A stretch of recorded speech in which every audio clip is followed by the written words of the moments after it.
Almost ready.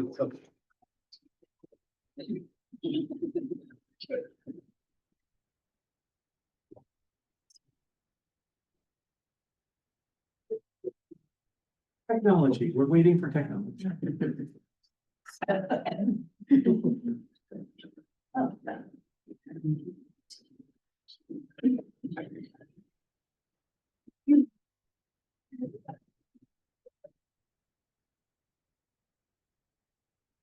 So while we're waiting, we're almost finished with the live stream. Board members, student board members, good evening. We had a little bit of a technical glitch with the TV behind me. We believe we have a kind of a workaround for the TV so that when we do share presentations, you'll be able to see it. But you also have every presentation in your board book or online. So just know that we're going to work through it. We hope that we can work through it with the workaround. If we can't, you can reference any of the presentations in your book or online. You ready to go, Chris? Yes. Okay, I'm ready. I'll hand it off to you, President Markov. Sure. Okay, calling the meeting to order. I will do a roll call. Is trustee Martin here? Here. Trustee Morocco? Here. Trustee Vargas? Here. Trustee Alvarado? Present. Student trustee Sanchez? Here. And student trustee Barmeda? Here. Okay, we'll actually, let's see. Go ahead and start with the Pledge of Allegiance. Trustee Barmeda, would you be willing to lead us in the pledge? Please stand, place your right hand over your heart. Ready to begin. I pledge allegiance to the flag of the United States of America, to the republic for which it stands, one nation, under God, indivisible, with liberty and justice for all.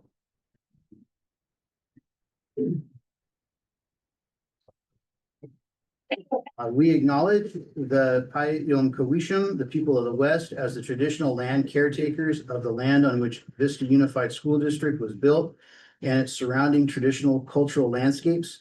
Today, the Pi-Yom-Kawishim are known as Lucenio and are made up of 7 bands: La Jolla, Pala, Palma, Pachanga, Rincon, San Luis Rey, and Saboba.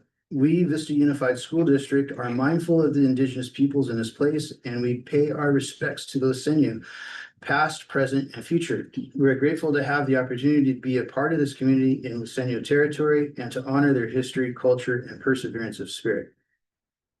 Okay. You would move on to a report of actions taken in closed session. On March 5th, 2026, the board in closed session took action to release the following employee from their administration position pursuant to Education Code 44951, effective at the end of the 25-26 school year, and directed the superintendent or designee to send out appropriate legal notice. Employee number 1 is 26-0305-1. Employee 2 is 26-0305-2. Employee 3 is 26-0305-3. And employee number 4 is 26-0305-4. The vote was 4 yes and 1 no.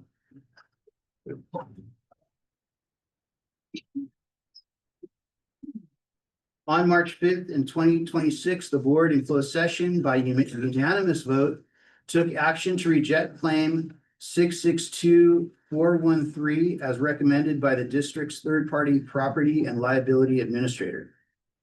Okay. Entertain a motion to approve the agenda.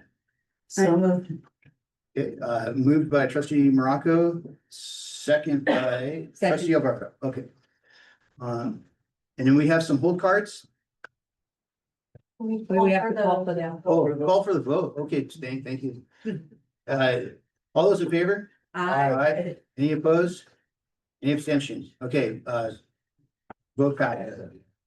Okay, so now we have some hold cards. I'd like to invite Candace Portis up to the podium. Yeah, thank you.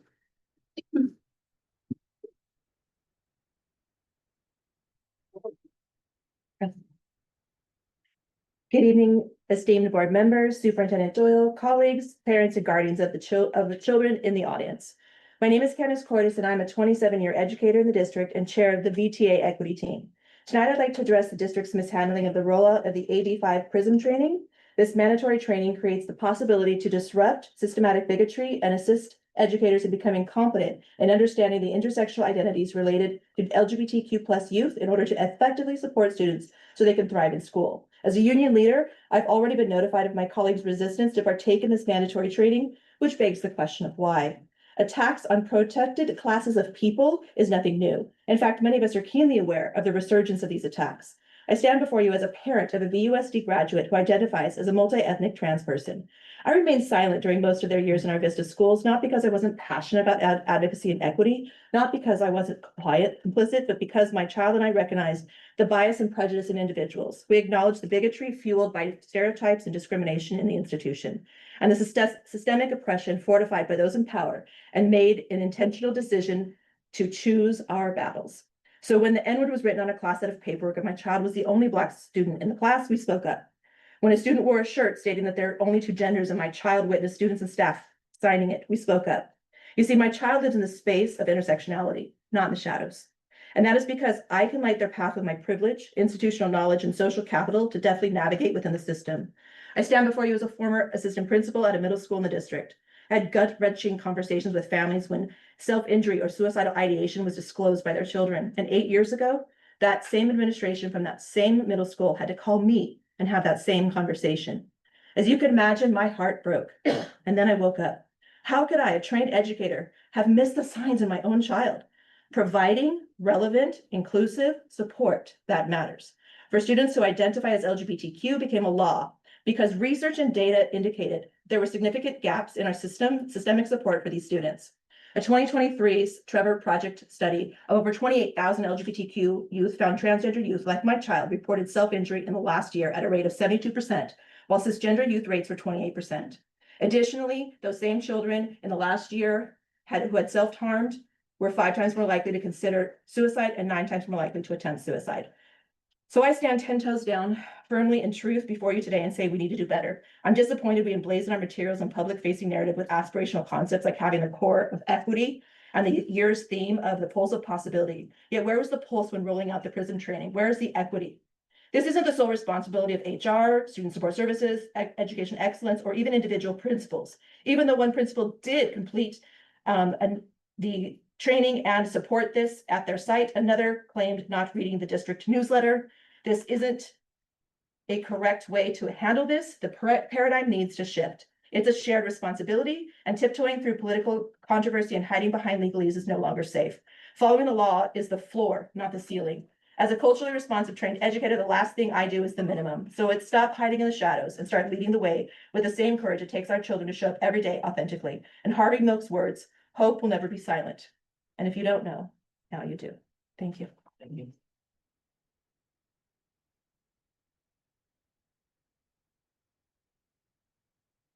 We have a hold card for Carrie Vila. I started my timer. Good evening, board. Tonight, the VUSD or the VTA report will be done by Andrea Miller-Fay. So our bargaining chair. So I pulled a hold card I want to educate the public on the extension of Prop 55. VTA and CTA has been collecting signatures. And what this is it is an existing tax that singles making over $350,000 a year or couples making over $710,000 a year pay to help fund our schools. This tax is going to sunset in 2031. And if it does, that means Vista will lose $29 million in yearly funding. I'm up here most of the time saying we need more raises, we need more better benefits, but that's going to be more difficult if this doesn't get on the ballot and pass. So community members who are watching the live stream, if you want to sign this petition, contact VTA. We have a website. Teachers, if you have not signed, please join us in signing. Our goal is to get 80% of our membership to sign. And then last, I'm also up here to speak for benefits. We're on the insurance committee and we see that they're scheduled to go up between 10 and 12% again this year, which will affect our 2% salary increase, which is taking place. We went to the school services presentation. We saw that a lot of associations throughout the state are joining the We Can't Wait campaign. And we are also seeing that districts are paying full benefits for their certificated staff. So I urge you to really dive into looking at benefits because it's something that's going to affect your members. Thank you. I have a minute left.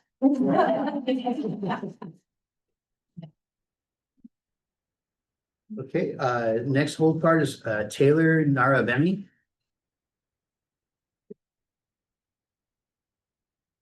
Good evening, board members and community and staff. My fellow VTA members are here.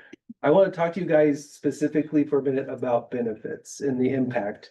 As someone that's been in public service for about 25 years and someone who was HR training manager in the United States Army, I feel it is important to understand how this affects your people that you hire. The last district I was at, they decided to do 100% benefits paid, but only for single faculty members. The issue with that is they attracted single teachers and not families. They didn't want to build the community with that gesture. In fact, in that district, we as teachers would have to pay 100% of our own premiums, which I'm grateful for all that we have done, all that you have done in terms of salary bumps and looking out for us as educators and teachers within our community. I pulled a little information, and again, one of my goals is always to elevate teachers as public servants because we are. And in our community, in San Diego, in Vista, in this area, sheriffs of San Diego County start at around 104,000. Benefits are paid fully.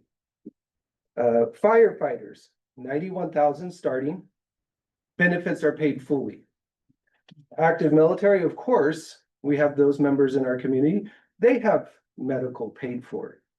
All right, even social workers, I looked into a little bit. 70 to about 80 or so starting. Most places where they're hired, benefits are paid. Teachers, depending on the district, we are fighting again and again. How are we going to pay our premiums? How much is it going to take out of our paycheck? From year to year, it's a struggle for me and my family. Luckily in a way, my son, he qualifies for Medi-Cal. So he gets some benefits. My wife, I go to Covered California, figure out what's the best cost. We get a supplement there based on our tax filing. Okay. Luckily, I have connected VA disability, not fully, so I don't get full benefits. Okay. So each year it's a question of how are we going to provide medical insurance for my family? Okay. I believe these are the things that will happen if we decide through our union and through our negotiations to pay 100% benefits across the board based on the teacher, $200 some to almost $800 for that 10-month period that they pay for medical benefits. That's going to go back into their pocket. That could go into their 504 plan. That could go into their retirement fund. It could go into any number of things that we need to do for ourselves. But as a whole district, it's going to elevate the status of teachers within our community as public servants. It's going to simplify our lives to know that I can get medical through my district. It's going to seek, we're going to have equal benefits as professionals across the board. Taylor, we have a 3-minute limit. Okay, sorry. But if you send us an email with Okay. comments, that'd be wonderful. All right, sorry. It was very, we want to hear what you have to say. Okay. So thank you. Yep, you're welcome for sure.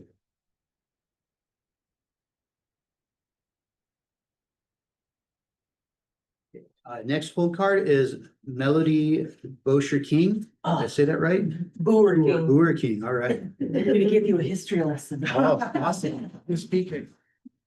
All right. Good evening, Dr. Doyle, board president, and esteemed board members. I am here this evening to speak to our health insurance coverage and cost. My name is Melody Booer King, and I have been a teacher in VUSD since 1987.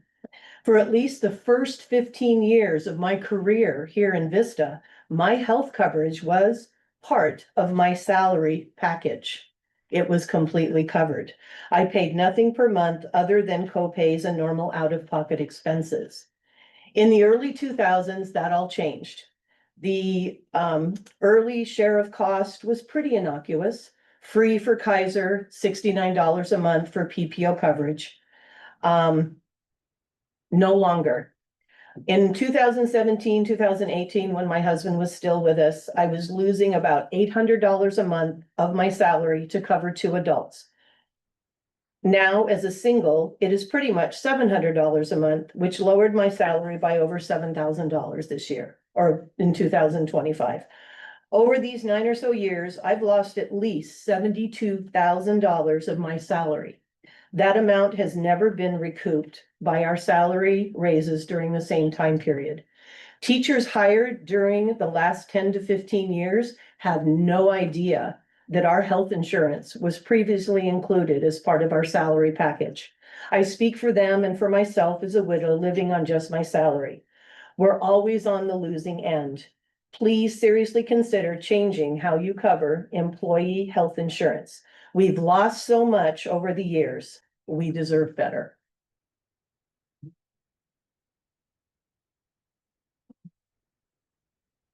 Okay, this whole card is for Chris Rainwaters.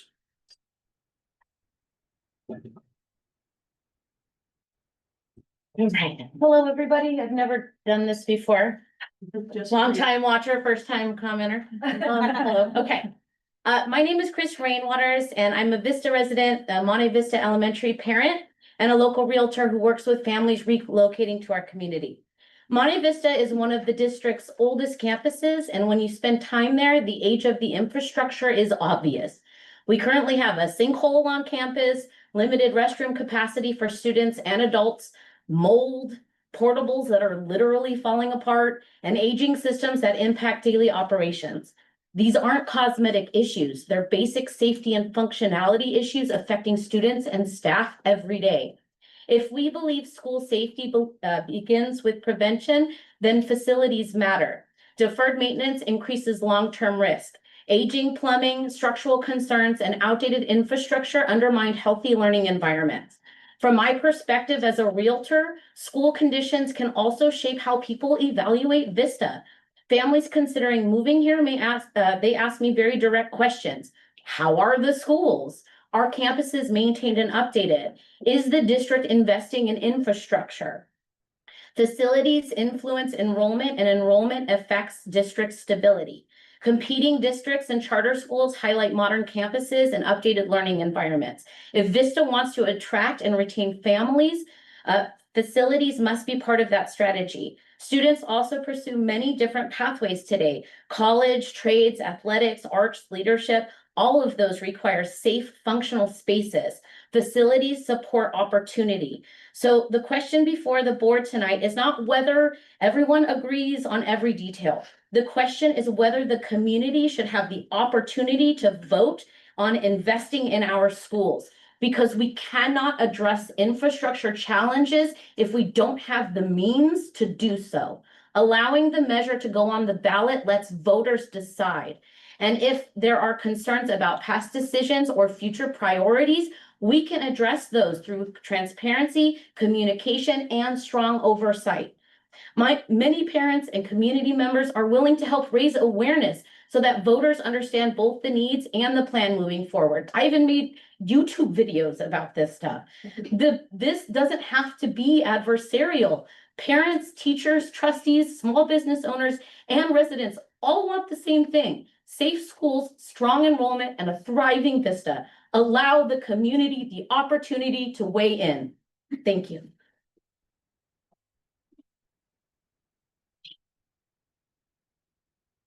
Okay, this next whole card is for Sarah Spinks. Hi, good evening, trustees, superintendent, Dr. Doyle. My name is Sarah Spinks. I teach first grade at one of the oldest schools in Vista Unified, and I'm here tonight because I believe deeply in our district, our students, and the future we're working to build together. Our district's vision states that every student will graduate as a resilient, agile learner and creative problem solver who navigates the world with confidence and kindness. Every day in our classrooms, we work to make that vision real, and we help young learners ask questions, work together by collaborating, persevere, and begin to see themselves as capable thinkers who can solve real-world problems, like rising healthcare costs.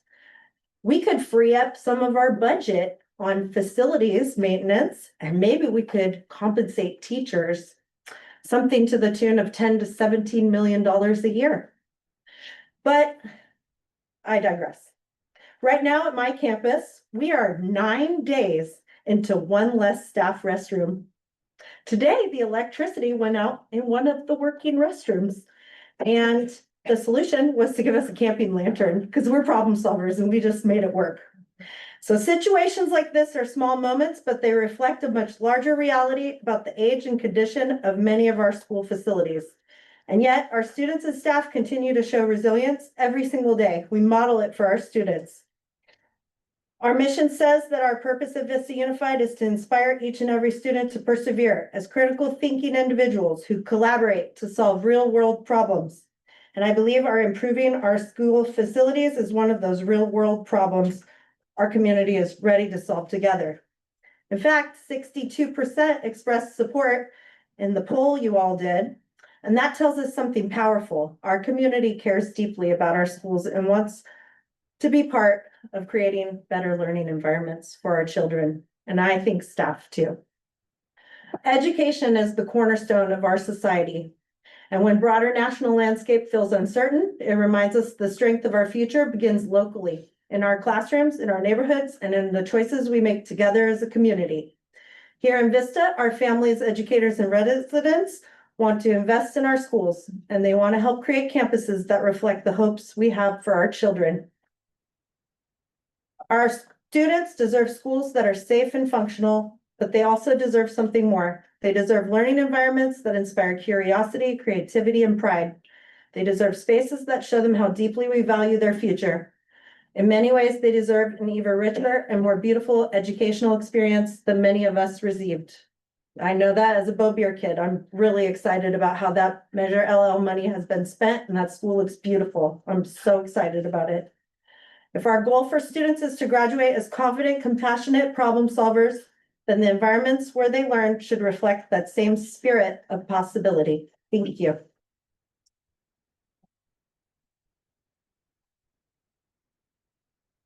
Okay, this next hold card is V Nguyen.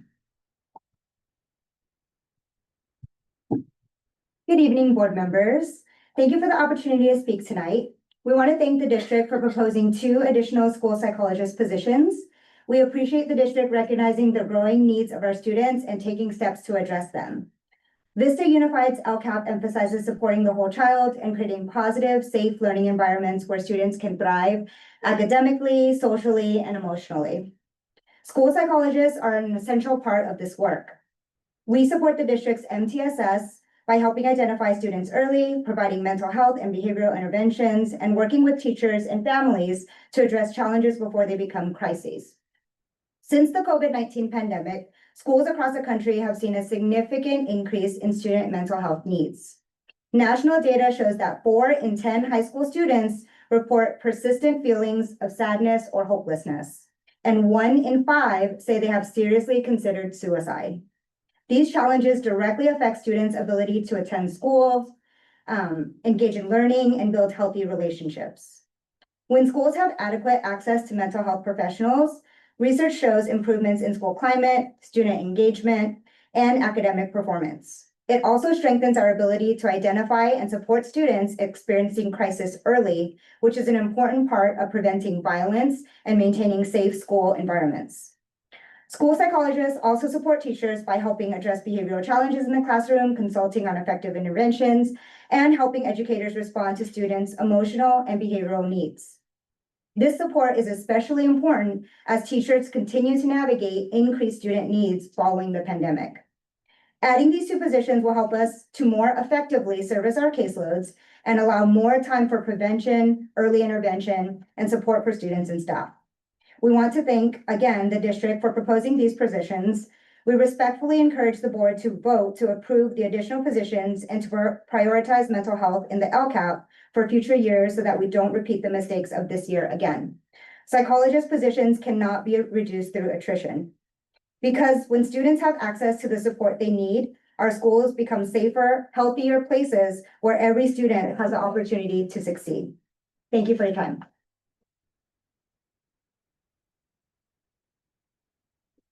Okay, our last hold card is for Charles Bradshaw.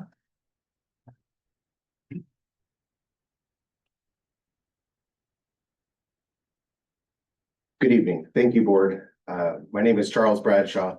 I'm a parent of 2 students in the district and a graduate of Rancho Buena Vista as well.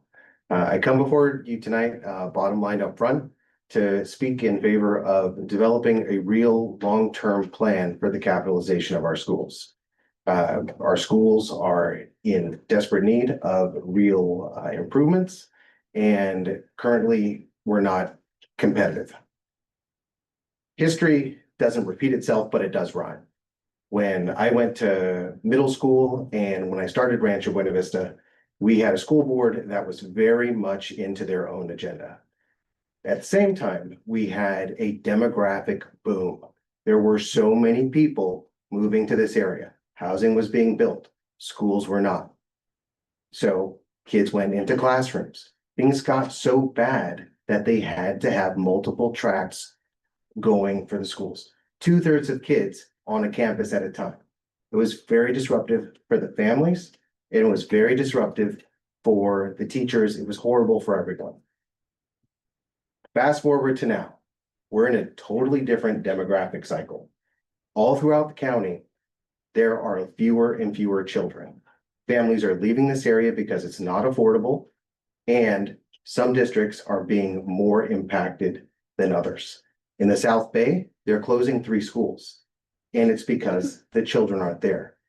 Parents are voting with their feet and they're going somewhere else, or they're not voting with their feet and they're just seeking inter-district transfers.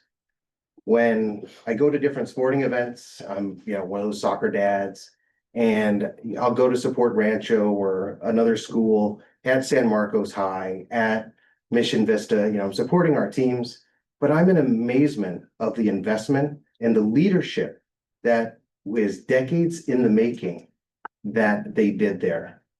And I believe that this community has the foundation for that.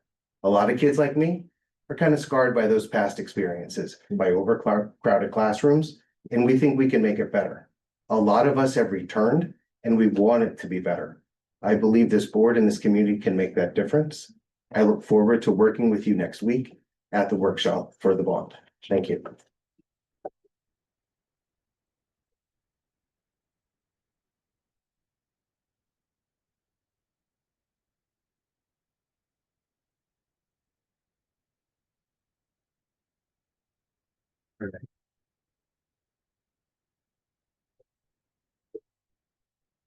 So we're going to convene a public hearing. We will now convene a public hearing on the Vista Teacher Association's Sunshine proposal to the Vista Unified School District for negotiations for the 2026-2027 school year for public comment. If you would like to comment, we ask that you form a line at the podium. Each speaker will be given up to 3 minutes for such comments. Is there anybody who would like to speak? Okay. Thank you all for your comments and recommendations. Reading from the public hearing for the Vista Teacher Association Sunshine proposal to the Vista Unified School District for negotiations for the 2026-2027 school year is now closed.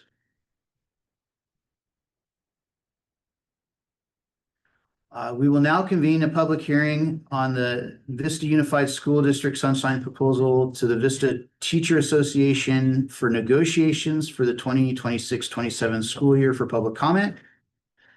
If you would like to comment, we ask that you form a line at the podium. Each speaker will be given up to 3 minutes for such comments. Is there anybody who would like to make a comment? Okay. Thank you all for your comments and recommendations. The public hearing for the Vista Unified School District Sunshine Proposal to the Vista Teacher Association for negotiations for the 2026-2027 school year is now closed. So now we'll move on to reports from school-related organizations, and I'd like to invite a speaker for the VTA to come up.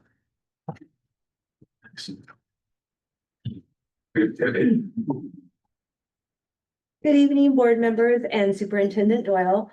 As many of you know, I'm Andrea Miller-Fay, bargaining chair for Vista Teachers Association. I'm here tonight to communicate about what is most important to our members and our union as we enter into bargaining. My team and I are looking forward to bargaining this year and not starting after our contract has already expired, as so often happens. We appreciate the quick and successful bargaining process last year, which allowed for us to sunshine in March. Over the past several months, my team and I have been speaking to teachers at our own sites and at meetings, as well as surveying our staff to make sure that all of our bargaining members have a voice in our process. We believe that what we have sunshined, and you just approved, and the language we are working on are a way to make Vista a leader in excellence and innovation.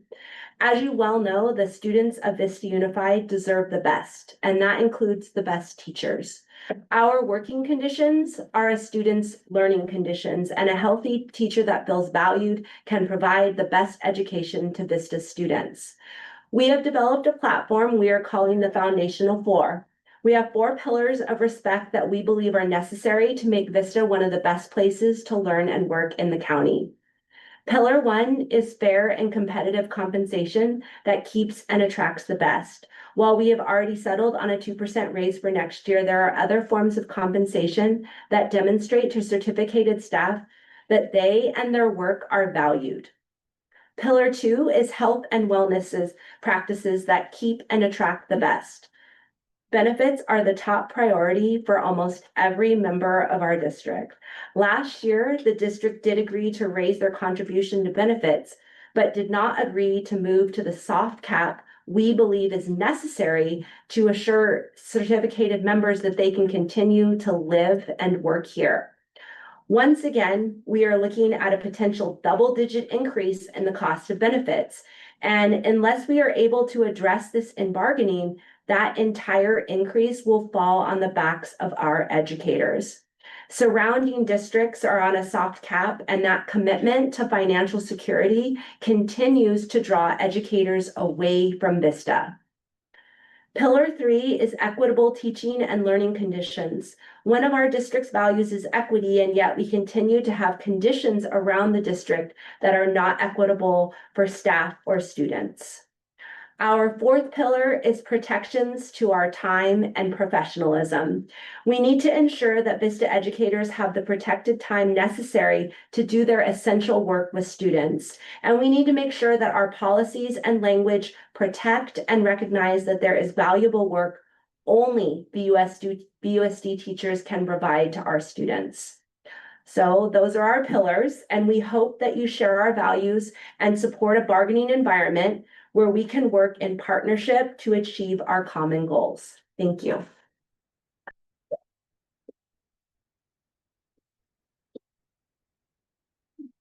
I'd like to invite the California School Employees Association representative up.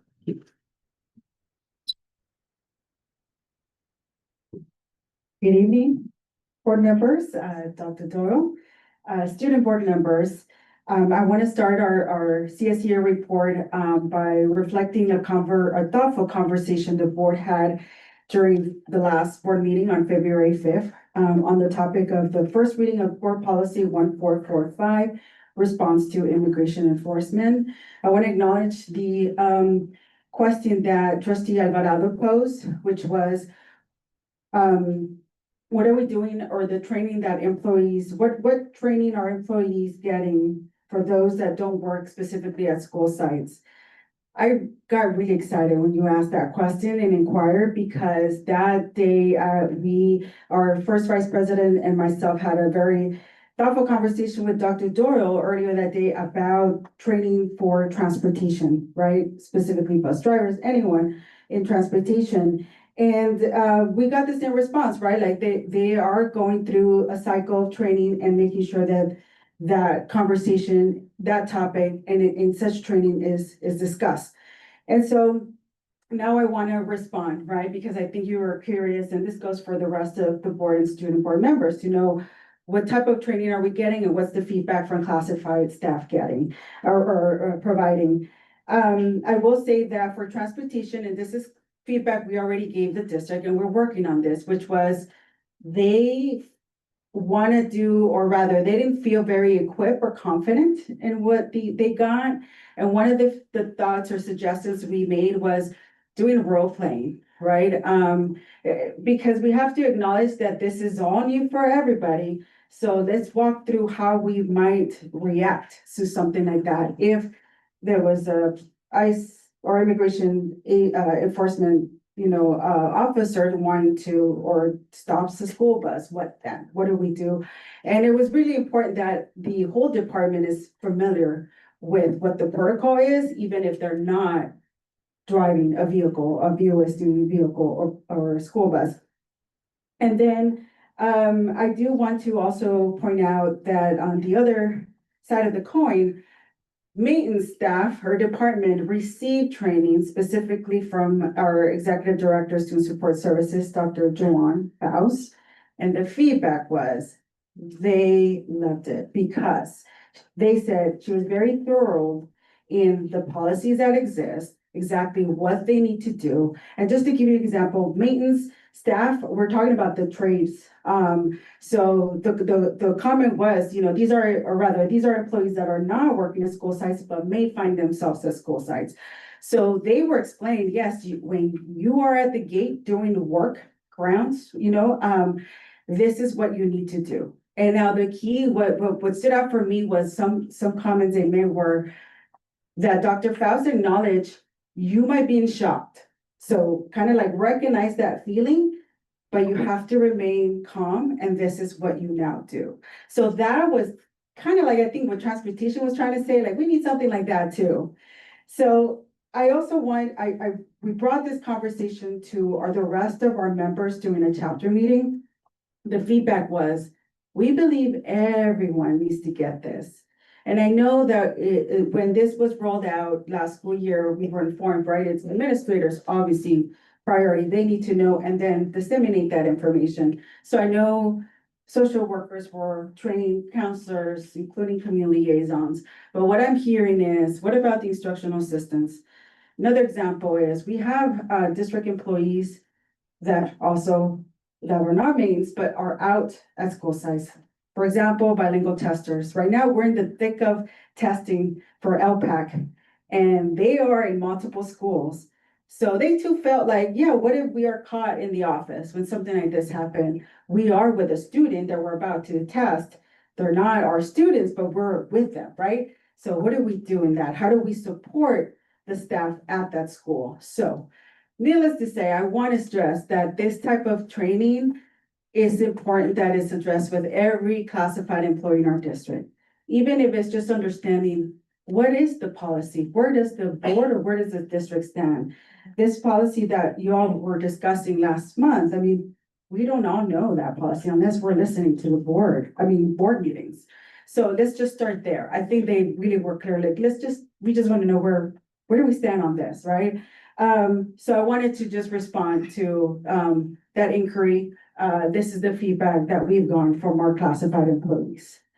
But I do want to acknowledge that the district's been very helpful where we are collaborating and we are working and we are sharing this feedback and getting response on what they're going to do next. So hopefully that's been helpful. Thank you for asking those questions. And then I do also want to acknowledge that last month at the end of February, we did a district-wide drill. And this was something that I recall talking about last summer about classified employees not all being informed that in the event of a natural disaster, we all become disaster service workers, right? And so we wanted to rehearse and do a drill where we know what to do in the event that we cannot go back to our building.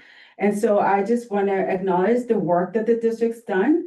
that are moving us in that direction. You know, that last month's drill was required all of us to do the drill. You know, we all heard it in our phones. We're all doing the same drill together. So that's a huge plus, huge improvement. And I just want to keep that going because there's still more practice that we can do. And then last, I just want to acknowledge a future item that the board will be discussing, and that is the stipends, increasing stipends. I just want to acknowledge the hard work that each of you do to serve our students in our community. And CSE does believe that, you know, you deserve a stipend, but just be very mindful of what that entails in terms of our budget, but also that keep in mind that CSEA is also a stakeholder, that I hope we continue to collaborate because this is how we make our community stronger and support our students. Thank you. There is no DLAC report. So we move on to item 8A. We have a report from our Mission Vista High School student, All right. Taylor Barrameda. So I want to invite up the principal of Mission Vista High School to do the introductions. Principal Walden.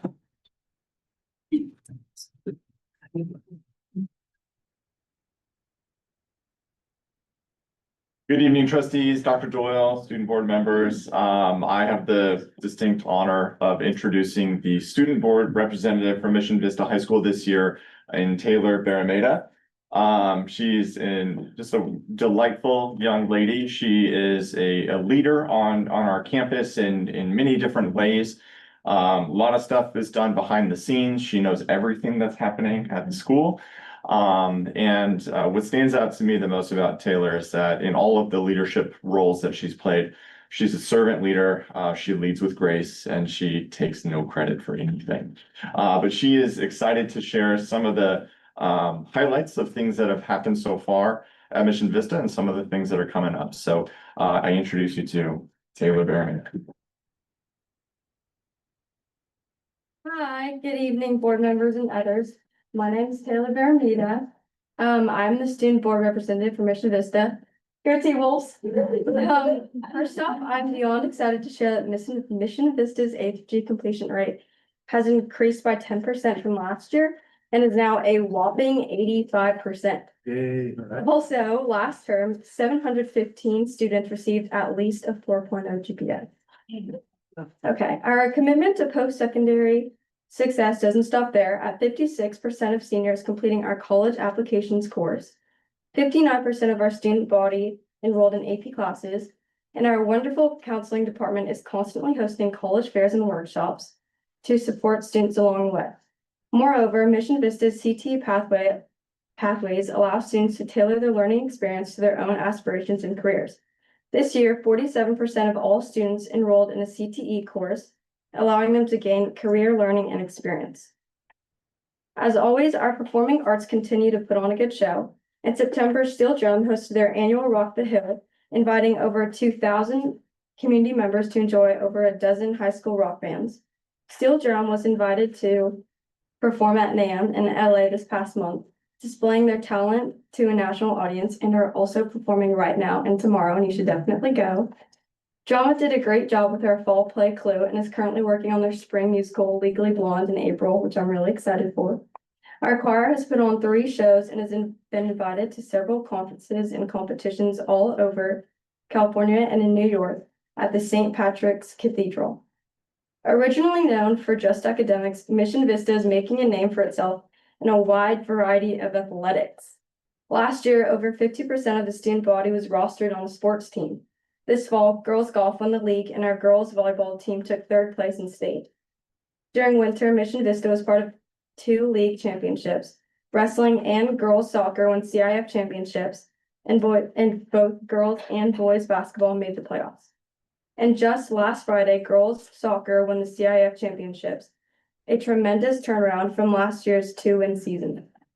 This spring, we are looking forward to a great season for boys golf, girls lacrosse, softball, baseball, track, swim, and boys volleyball, which is now part of the open division because of their success in recent years. I'm beyond proud of all the athletes juggling challenges and frequent practices. They truly are student athletes. On campus, school spirit is on the rise. After making its return last year, our school student section Green Machine has come back. At games, students learn chants and dress in themes to encourage participation. However, it does not stop there. Student participation is increasing as we currently have over 60 clubs, from math club to pickleball club. Mission Vista has got it all. This year, Linker has hosted multiple holiday and study parties, as well as facilitated a group called Link and Think, where freshmen can meet with their leaders in small groups and connect. In addition to this, Linker has created a pocketbook survival guide containing important updates, helpful tips, and key information about life at Mission Vista. Similarly, Mission Vista's Make-A-Wish Club is thriving with multiple fundraisers throughout the district to raise $30,000 for this year's Make-A-Wish children, Ezra and Eliza. And they currently have a all middle school dance coming up, I believe on March 26th.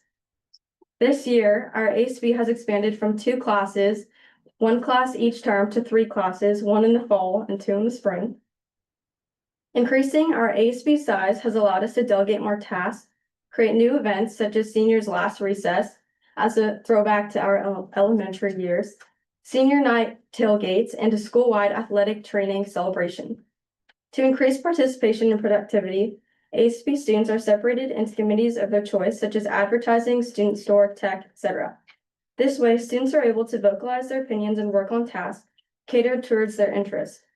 For the first time ever, Mission Vista hosted a homecoming dance, both years selling out. Next year, we plan to lower the cost of winter formal to increase student participation at both school-wide dances. As ASB president, I'm beyond proud of all the grade levels' hard work put into their events.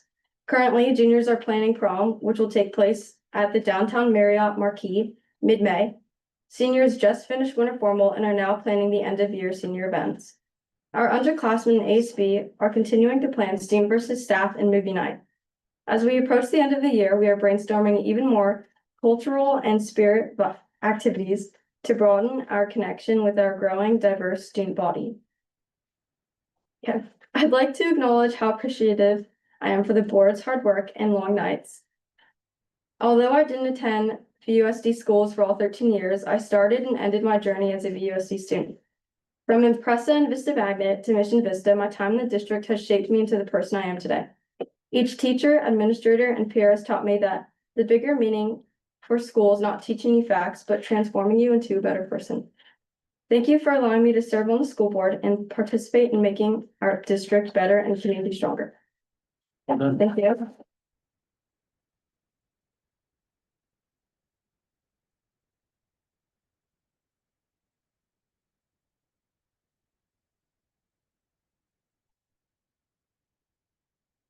Okay, thank you, Taylor, for that report. I'd like to invite, we have looks like a report for, item 9A.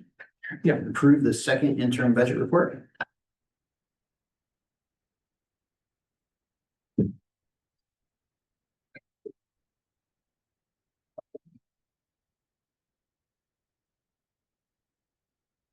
We got those to table. Thank you. President Markov, Vice President Vargas, all members of the Board of Trustees, Dr. Doyle, we're honored to appear before you this evening for the second interim budget report.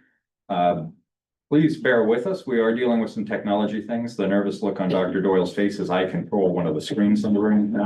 We're working through that. That's not usually the case. So we're going to go ahead and cast that to instead. There we are. So we're going to be working in concert with each other, hopefully.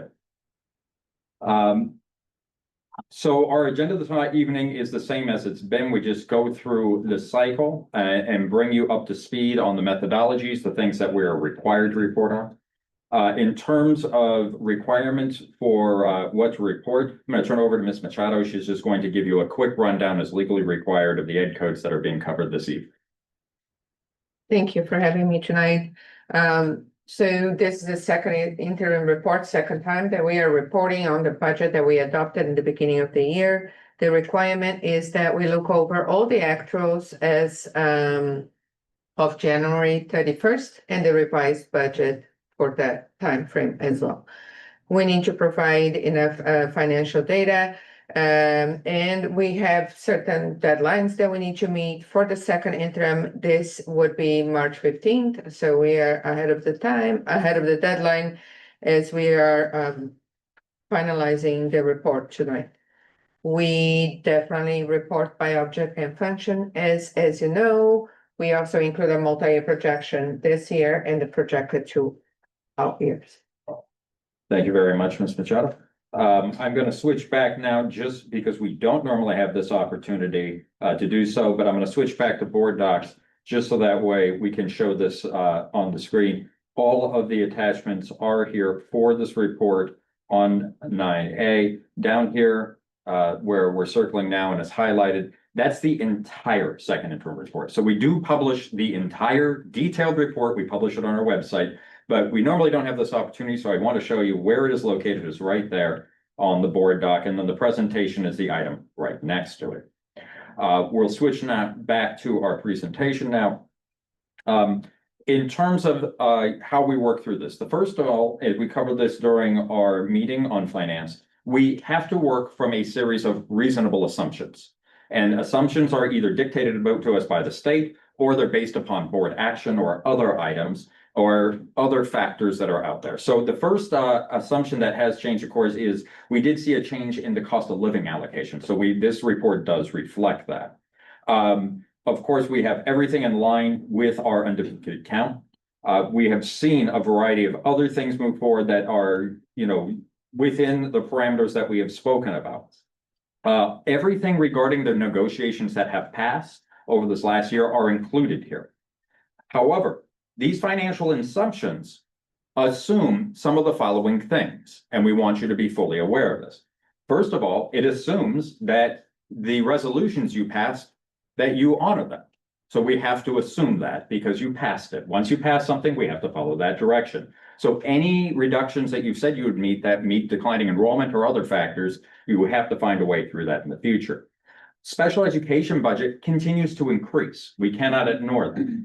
So we have to, honor the fact that it has increased over $2 million just in this very year. That there is a continuing trend of a removal of one-time dollars. We cannot budget for one-time dollars. We might hear about there being an extension until the Congress votes upon it or the state assembly votes upon it. We're not allowed to include any of those items. Restricted and unrestricted funding assumptions are known as of the date of the second interim. So if we find out something more, we can report that during budgeting, but we can't do so until we have that full report. The staffing models that have been used are based upon attrition. It makes a reasonable assumption that if you have a declining enrollment of 2.5%, that you have to somehow match that with the resolutions put into place. In addition, programs and services that are not approved beyond the current dates are not in the budget. For example, there are programs existing right now, including things like a 7-period day for secondary schools that are approved for this year and next year. They're not approved on year 3. They're not included in those budgets. We're not permitted to include them until the board makes a decision on those items. One-time dollars that have recently come in, including about $8 million for next year for one-time funds, are included in this report. But it is assumed that that is not for new programs, that is to sustain existing things. The board will have to make those decisions as we move forward. But those dollars are included in here.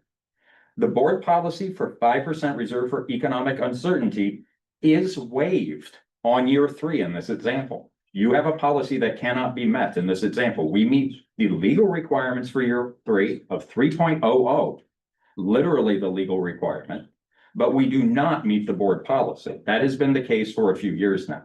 So we are obligated to tell you that. The final thing we're obligated to tell you is that the actuals that we see at the end of the year for certain expenses versus what's budgeted in outlying years do not match. For example, we have a year 3 budget that has increased for facilities, but it is only half of what we have been spending each year actually maintaining facilities. Half.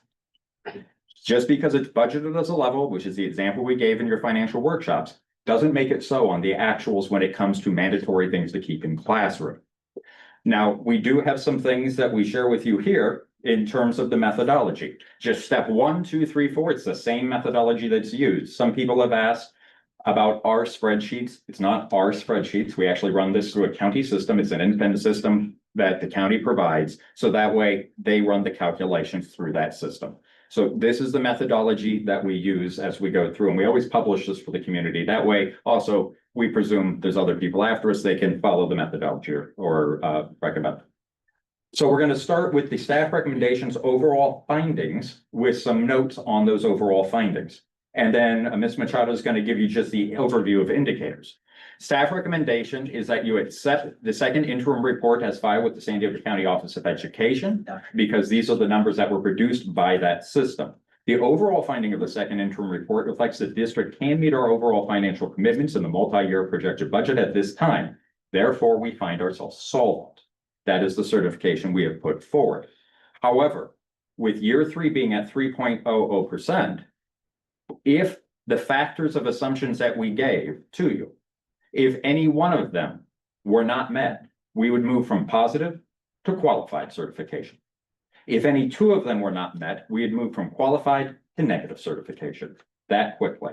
That's how tight of a margin we are now dealing with. We do not have multiple percentage points on year 3, and year 2 with a 5% is factually saved by an extra $8 million at hand. Otherwise, there might be a different conversation.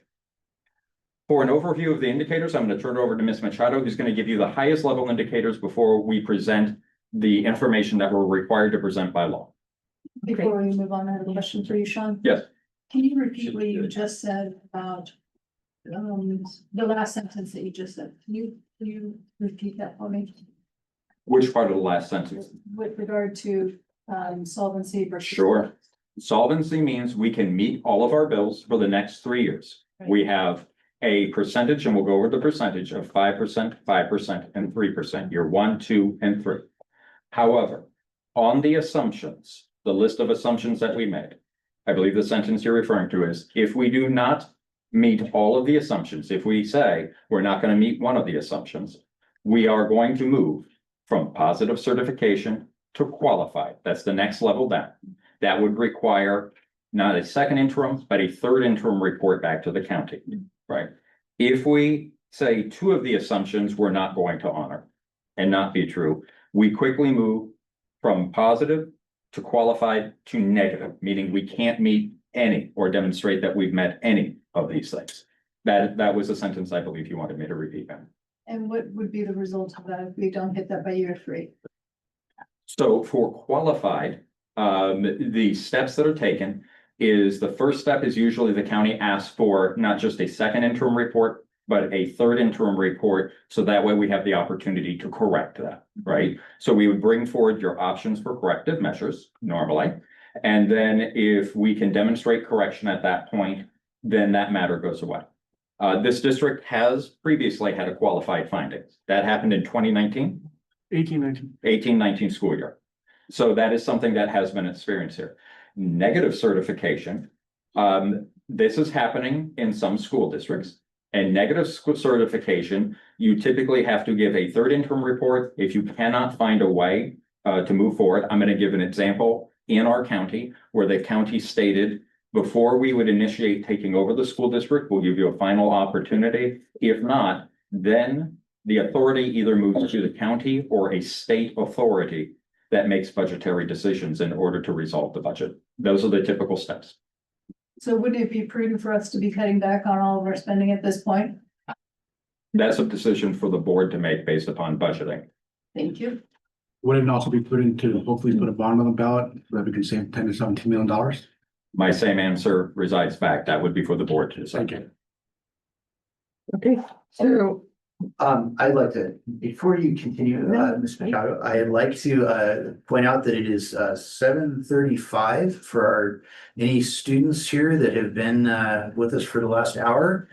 You are welcome to check out, and there'll be someone in the back there to sign your documents. You can stay. And you're welcome to stay. It is so noted that out of 3 of my financial reports, my super awesome financial reports that I have, everybody leaves the room. I know, Super awesome. whenever we start talking. The whole room empty now. Way to bring the room down. Never had this problem in the classroom when I was a teacher. Never. And we have a few that are just saying, Marcella's just staying to be kind. Thank you. Sean, you over. All right. All right. Okay. Thank you very much, President Hartfeld. Yes, thank you. Okay, Right, that concludes our lesson on financial literacy for senior. All right, Ms. Machado, if you don't mind, the overview, this is the highest level of indicator. highest level also includes both unrestricted and restricted general fund. The resource declined by about 66.5 million, beginning balance is declining. And I want to remind that this includes the restricted side of the general fund, which means that you see those one-time dollars moving out of our budget. So that's part of this decline. And same with the beginning balance. The expenditures are declining, which means we are seeing a little bit of savings there. Reserve for economic uncertainty moves from 5 to 3, as Sean mentioned. And the ending balance declined by 61 million, but the overall status again is a positive solvent. Second interim report. A reminder, that's a legal definition, and that's what we're required to provide. All right. First up is we do this by actual dollars, so that way the public and all of the board has an opportunity to see this. This is a summary of that well over 100-page report. And as you can see, color-coded blue, pink, yellow down the line, what we see here is the projected funding and balance reserves in each month. You're going to see, again, that decline overall. Now, why is the first box down at the bottom always highlighted just down here where you are going to see 45.3? Remember, although we look at things in a variety of ways, to determine solvency, we have to look at the general fund unrestricted. That's where our focus is, and that's why we continue to point that out. When you hear that you have this decline of $60+ million, you have to look at the third box. You're going to see 85 million here. You'll see that decline of 61 million. It's down to 24 all the way over here on the right-hand side. That's where that total decline comes, because the overarching metric that we provided was on all of those. But this is the one we pay attention to as it goes over time. Again, here we say total resources declined by about 66.5 million. Total expenditures also declined, but do not meet the same level of decline. Net decrease from about negative 31.5 million to about negative 39.4 million in total projections. Projected ending balance moving again from 85.2 million to about 24 million overall in combined funds for general fund, restricted and unrestricted. As we look at what that means in terms of a summary, Ms. Machado will walk you through a summary by unrestricted and restricted. This is required within Ed Code that we provide this. Correct. So the unrestricted, which is, if you go back to the other slide, it is the column that was the bottom highlighted. The beginning balance is declining for 20 million. Again, this is over 3 years. Unrestricted total resources declines about 19.8 million. This is driven mostly by our declining enrollments.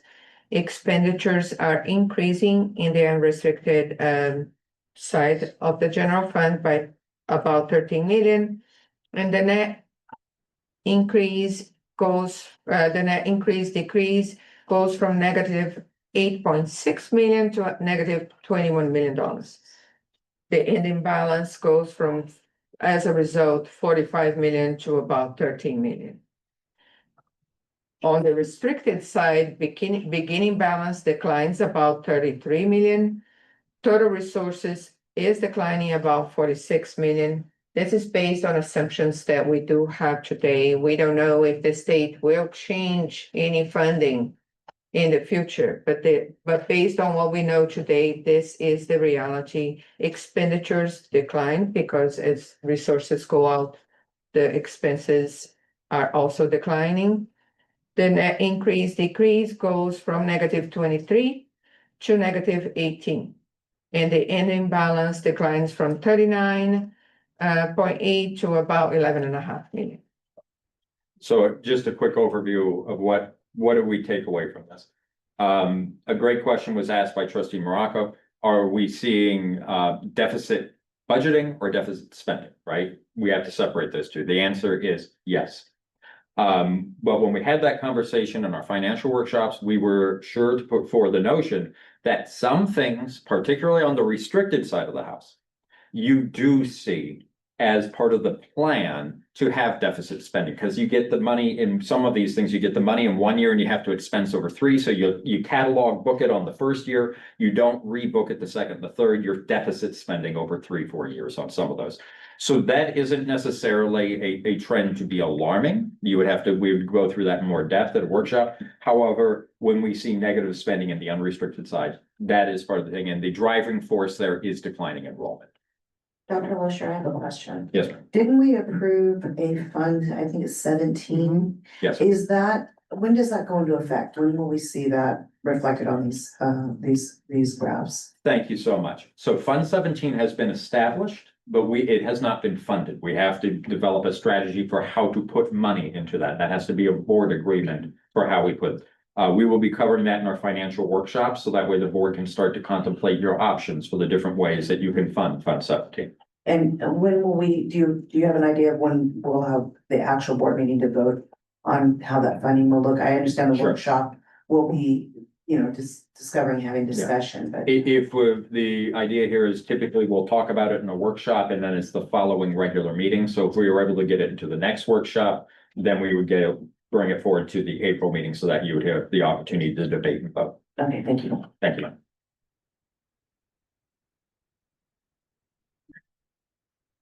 The next comparison slide is essentially in many ways the same thing, but we're really focusing in on that reserve and we're focusing in on percentages, because the percentage, remember, as you are bringing in less money, which is based on enrollment, that changes your balances and other things. So looking at the dollars alone doesn't really give you an indication of solvency based upon the state definition. The definition is based on percentages. So what we have here is a focus on those percentages, and what you'll see here as we move through, again, you have a 12%, a 5%, a 5%, and a 3% on your reserve for economic uncertainty. Now, some of these reports are really tricky, and I want to give credit to Trustee Martin. When we had a meeting, we were talking through and we started to note grammatically as teachers, the number of little tiny commas that are throughout the report that definitively changes the meaning of something. And there's a lot of little commas. This one we pull out. When you look at the full report, it combines end balances, comma, reserve for economic. So it combines them. So it looks differently on those reports. We don't control those reports. We control this one for the board. Those other reports are something that are generated by the system for the state. This is the one we pay attention to. So you're going to see 553. You're also going to see on unrestricted that balance amount does move down over time. Some of this is planned. It's natural on the restricted budgeting that you're going to see a decline level that's fairly steep. Oftentimes we won't know until restricted funding comes from the state. So it could go back up.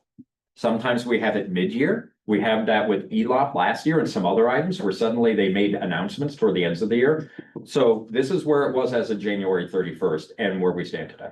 Dr. Lusher, the percentage at the bottom that says unrestricted ending balance percentage.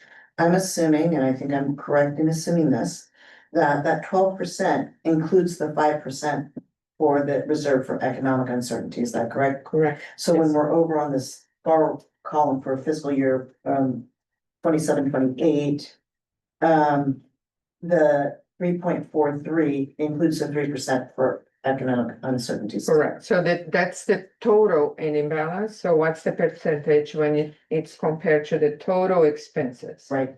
Okay. Yeah. So Makes sense. Yep. So that means that in 3 years, we're projecting a 0.43%. Right, just if you above the economic uncertainties. Yeah. Correct. And the 0.3 here is, we do have unspendables, what we have revolving cash and our stores. So yeah. I think the big takeaway message here, and we've talked about this in our financial workshops and over the last year. Yes, correct. During budgeting is a theoretical activity about what might happen, correct? Certainly an interim report gives you on the current year a more accurate reflection of what is happening on outlying years. Each one is a theoretical. If things remain the same, we don't know that to be so or not so. But the one that we pay attention to is just like any sort of organization, we have to pay careful attention to cash flow. Making sure that we can pay the bills, right? And clearly, if there's 12 months in a year and the bulk of our payments go out over 10 months, and we see deferrals and late payments and other items, sitting on 3.43% is not a lot of money to do a lot of things. That puts us in some cash flow situations to bind. So there's various strategies for working through that, but I think that was an astute observation, Trustee Barkley. Question for you. Yes, sir. So and you're gonna go into the governor's slide deck next, but in this graph for fiscal year 25-26, the Prop 98 were not fully funded. So is that what's reflected in this? That's correct. That's right. So if we do get fully funded, how many millions is that equivalent to Vista Unified getting? Yeah, we can give you an exact figure for that. That's 5.6 billion at the state level, so 20. $20 million? Yeah, we'll get you an exact figure. More or less, to run through, but more or less. And is that also factored into the 2 fiscal years and the pink and orange here? So we'll go over that in the upcoming slides for Trustee Vargas, where we show what we are projecting, and Ms. Machado will comment on it. There is a promised repayment of that at some juncture. We're just not really sure where it is. That there hasn't been any specifics at this juncture. So the reasonable assumption at this time is that they have to pay it at some juncture in the next year, but we don't have information yet. Got it, but our preference is to get those $20 million now to this next fiscal year. My preference is to have had it at the beginning of the year, sir. Got it. And Well, so, that's the focus of the ledge action we're doing. That's correct. correct, so that 20%, puts our 12% balance, like probably up another 3%.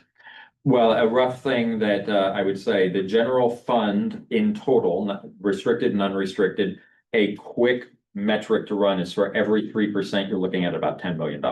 So if you're looking, right, correct, so you raise it about, 3 to 6% in there, depending upon how much they determine. We don't know with that amount, how much we might recover. So, Got it. yeah. And that helps us for the ongoing years. Yes, sir. Got it. A great Perfect. deal. In fact, the sooner you get the money, the more it helps. Great. But again, I just want to restate so everyone's clear, if we were all districts in the state of California to get the Prop 98 money that they're currently holding back, it would be unrestricted money. It would not be restricted money. And it would have a dramatic impact on this report, as it would across the state of California, not just our district. But we can't do that at this point because we don't know where it's gonna go. We don't know where it's gonna go. We don't have an assumption or presumption. I know what I believe should happen, but they're not asking my opinion right now. But my belief is that it should go towards base plus supplemental and concentration grant. I don't know if that is the case or so. We have no information. All of it could go or a portion of it could go. Correct. That's There's why. also some one-time money that's being discussed, but we won't know that probably till the Yeah. May readings. Great. All right.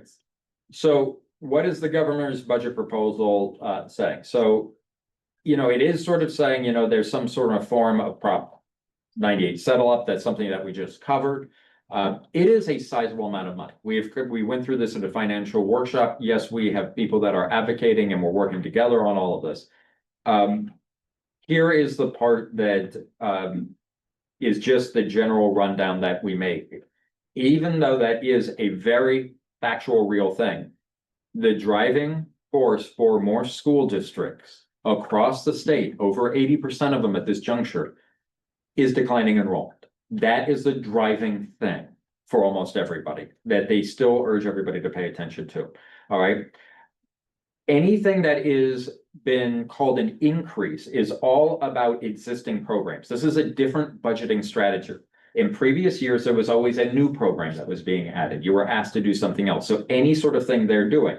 However, here's the same thing that we give as a message because we want to make sure that we report accurately to the public and the board. When we're having people say an increased amount, an increase doesn't mean that it is giving us as much as the expenses are going up. And that's not the case here. Increased amount of money that's being allocated does not mean we're having enough to meet the higher cost and market adjustment for items. That's happening. We heard a little bit about this tonight.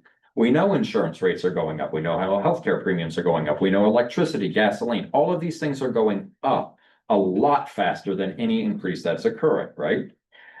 In addition, I do not want to be alarmist, so I'm going to state factually what's here. The state faces a $35 billion budget in the following year. However, the state has faced a budget deficit in every outlying year for some time. All right. So they're allowed to do that. We're not permitted to do that. Again, one of the rules you can talk about with the state as an elected official.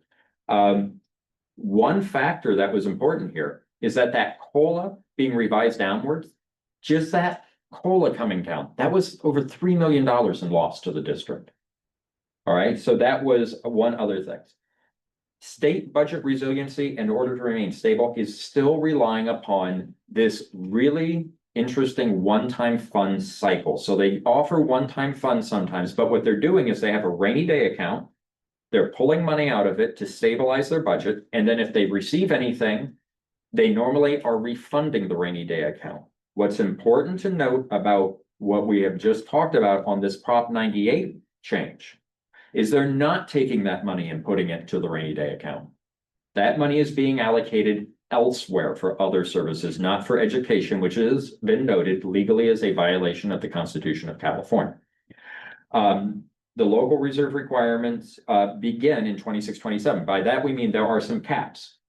And there's a cap at 10%. If you go above that 10%, the board has to create a declaration as to why you're creating that 10% as part of reserve for economic uncertainty, okay? And what it should go to in the future. That's what that means. Before that, you could hold a much larger amount. As we go on to slide 12, our recommendations to the board regarding considerations for your budget development, you will see Fund 17 on this listing in here for your discussion. But again, number one, declining enrollment is happening at about 2.5% a year, according to our demographer. While that slope seems steep locally, that actually is less of a slope than other districts around us and other places in the state. Certainly when we were at CSBA, Trustee Morocco and Trustee Vargas and I, we spoke with other board members. I was cornered by a board president experiencing a 9% slope, which is extraordinarily dramatic, right? So this is happening. The reserve for economic uncertainties, the development of Fund 17 is a strategy that needs to be settled on by the board. We will be bringing that forward for your consideration and your options. We continue to recommend maximizing aspiring restricted funds as a strategy, meaning we take every restricted fund and at the end of the year we do things. It means there will be a couple of audit findings each year that says you've moved funds around. That's correct. It's in order to keep as much funds locally as we have. I'm the one that asked for that. That's correct. Negotiations in this case, you have a 3-year agreement, you have some openers, you have some things to discuss with benefits. That will be a consideration. Our unduplicated count.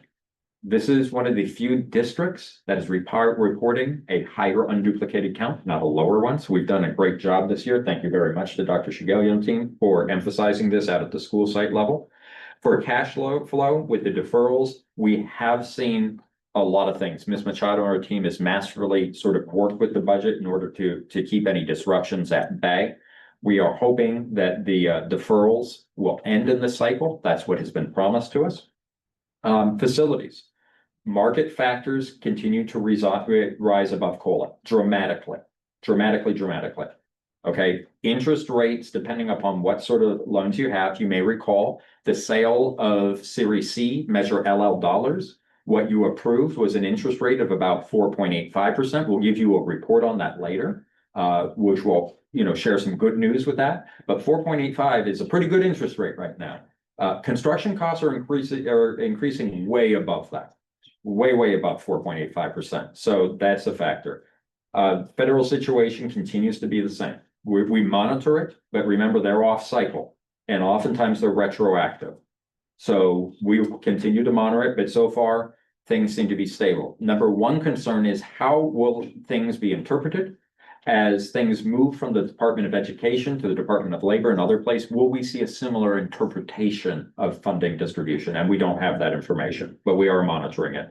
Finally, certainly this week is a very difficult week to speak about this. Stock market volatility over any number of things has been high.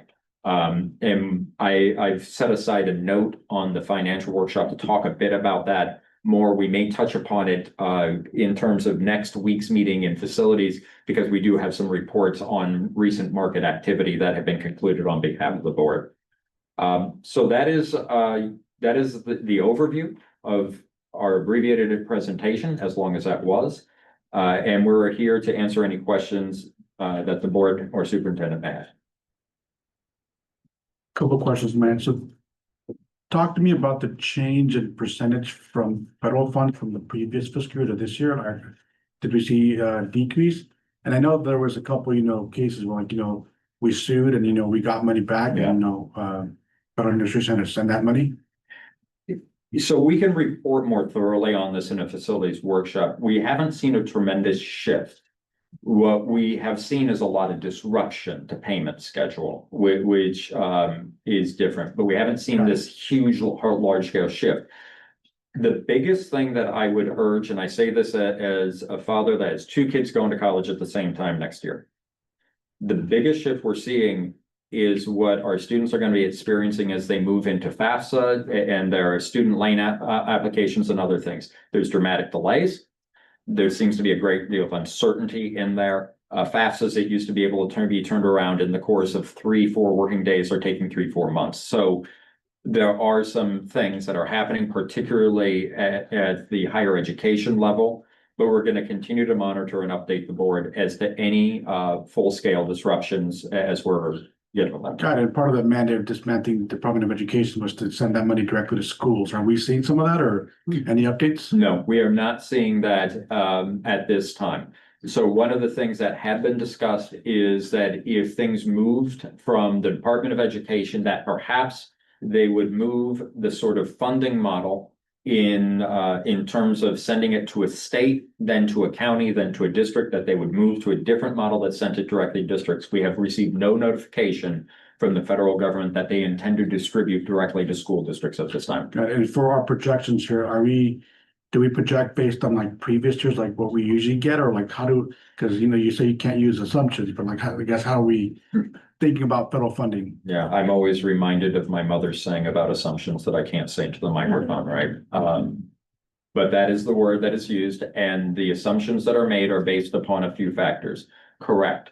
Historical levels, not amounts, levels of funding from the federal government, because it does require a majority to change those levels. However, those levels are balanced with our projections. Now, there's 2 separate projections you have to keep in mind as we do this. When we do projections at the state level, we average 3 years. Okay, so the slope can be a lot more gradual.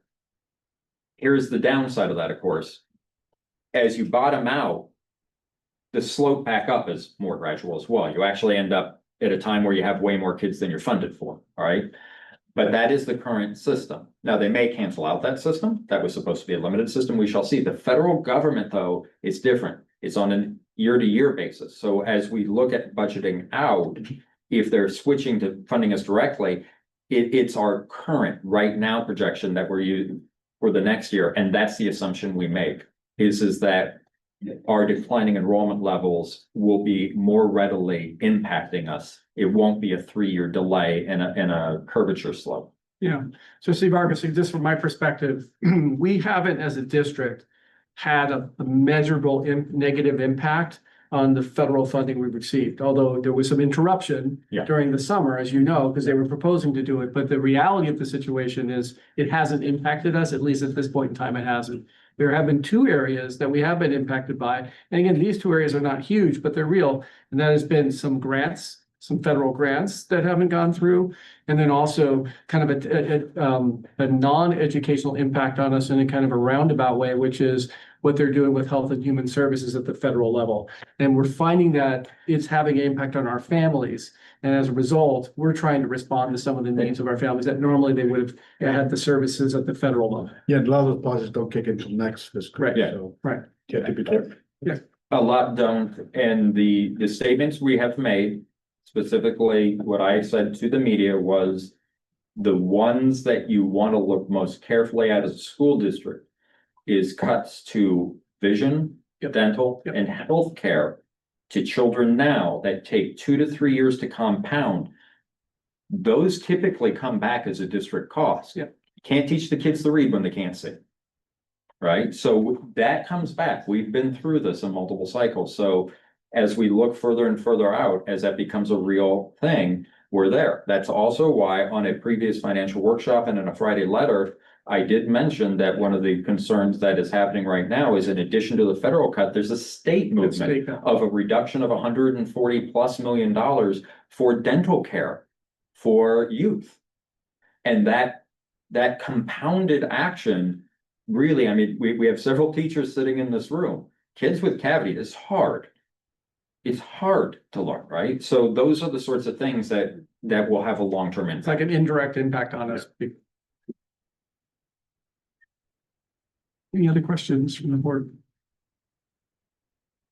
Any other questions, comments? Okay. Can I ask you about the student board? Yeah, absolutely. Are we good? And then you just have to have a vote to accept it. Okay. Could we, motion to, I move that we accept the second interim budget report. is there a second? Second. Okay, all those in favor? Aye. Any opposed? Any abstention? Okay, we accept the second interim report. Thank you. I'd like to also, just say that there's student board members, if you, would like to go home now and do your homework, you're welcome. I have to. more super awesome presentation. Thank you. But thank you for being here. Thank you. Appreciate it.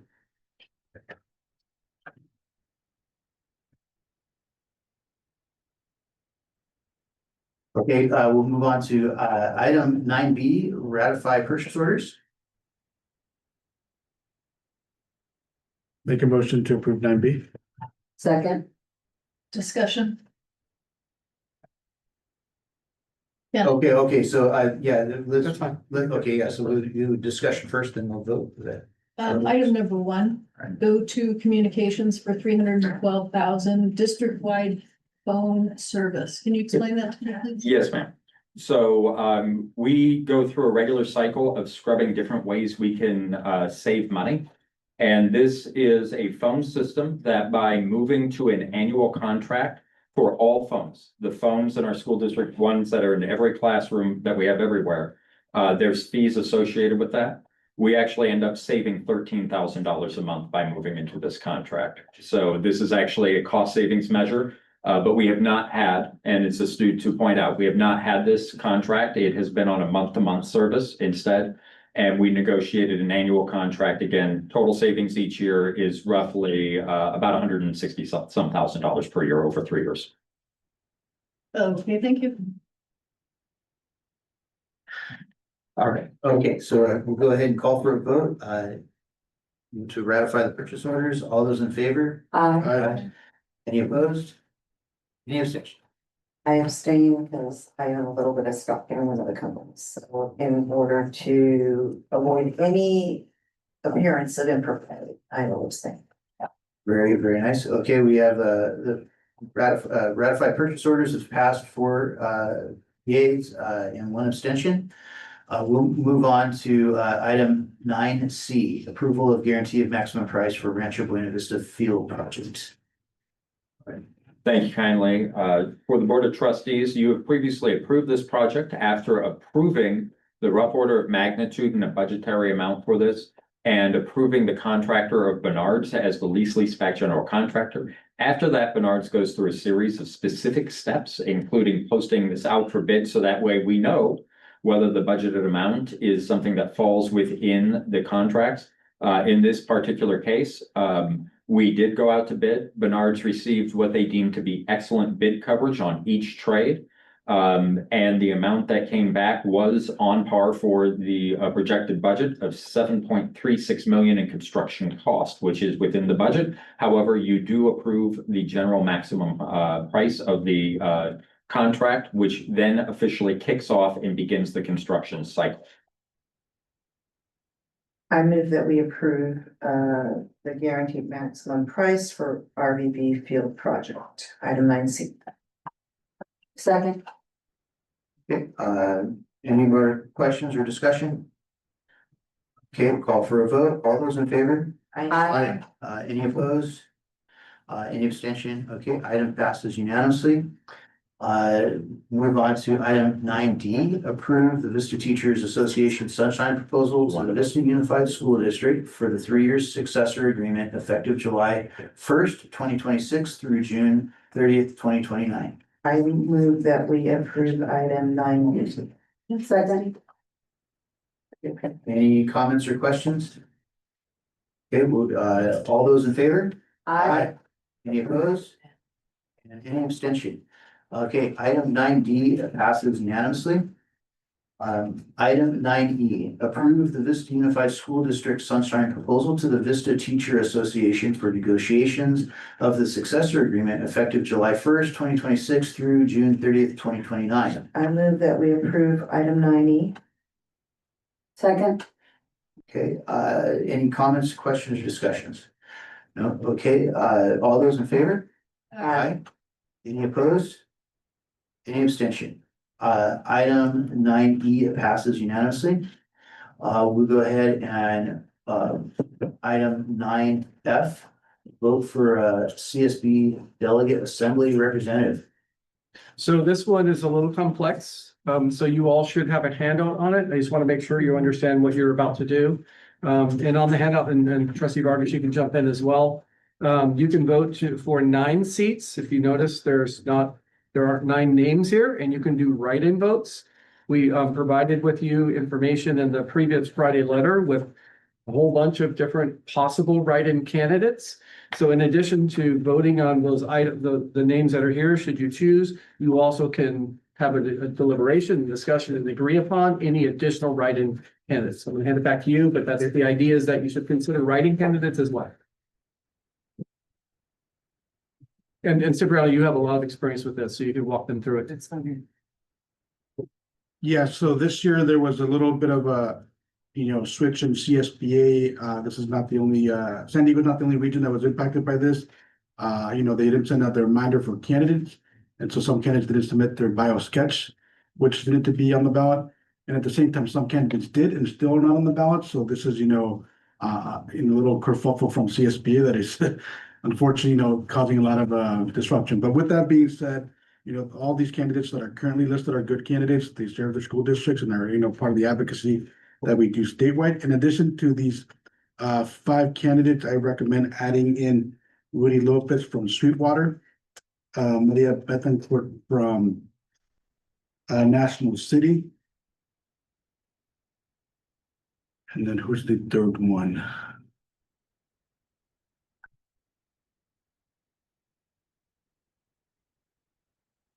Oh, we can say the names. Hold on.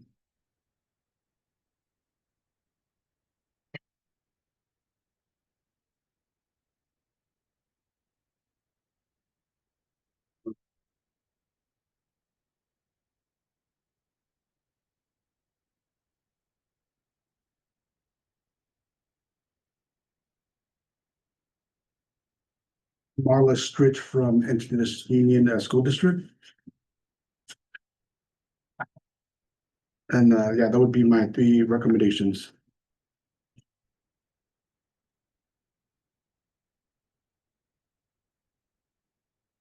The board could add a 4th if you choose, if you're all in agreement with these names. You guys have to deliberate on whether there's some agreement. Well, honestly, I don't know any of them. So, that's so. I mean, I'm good with what Trustee Vargas here. He's had experience with them and knows the people.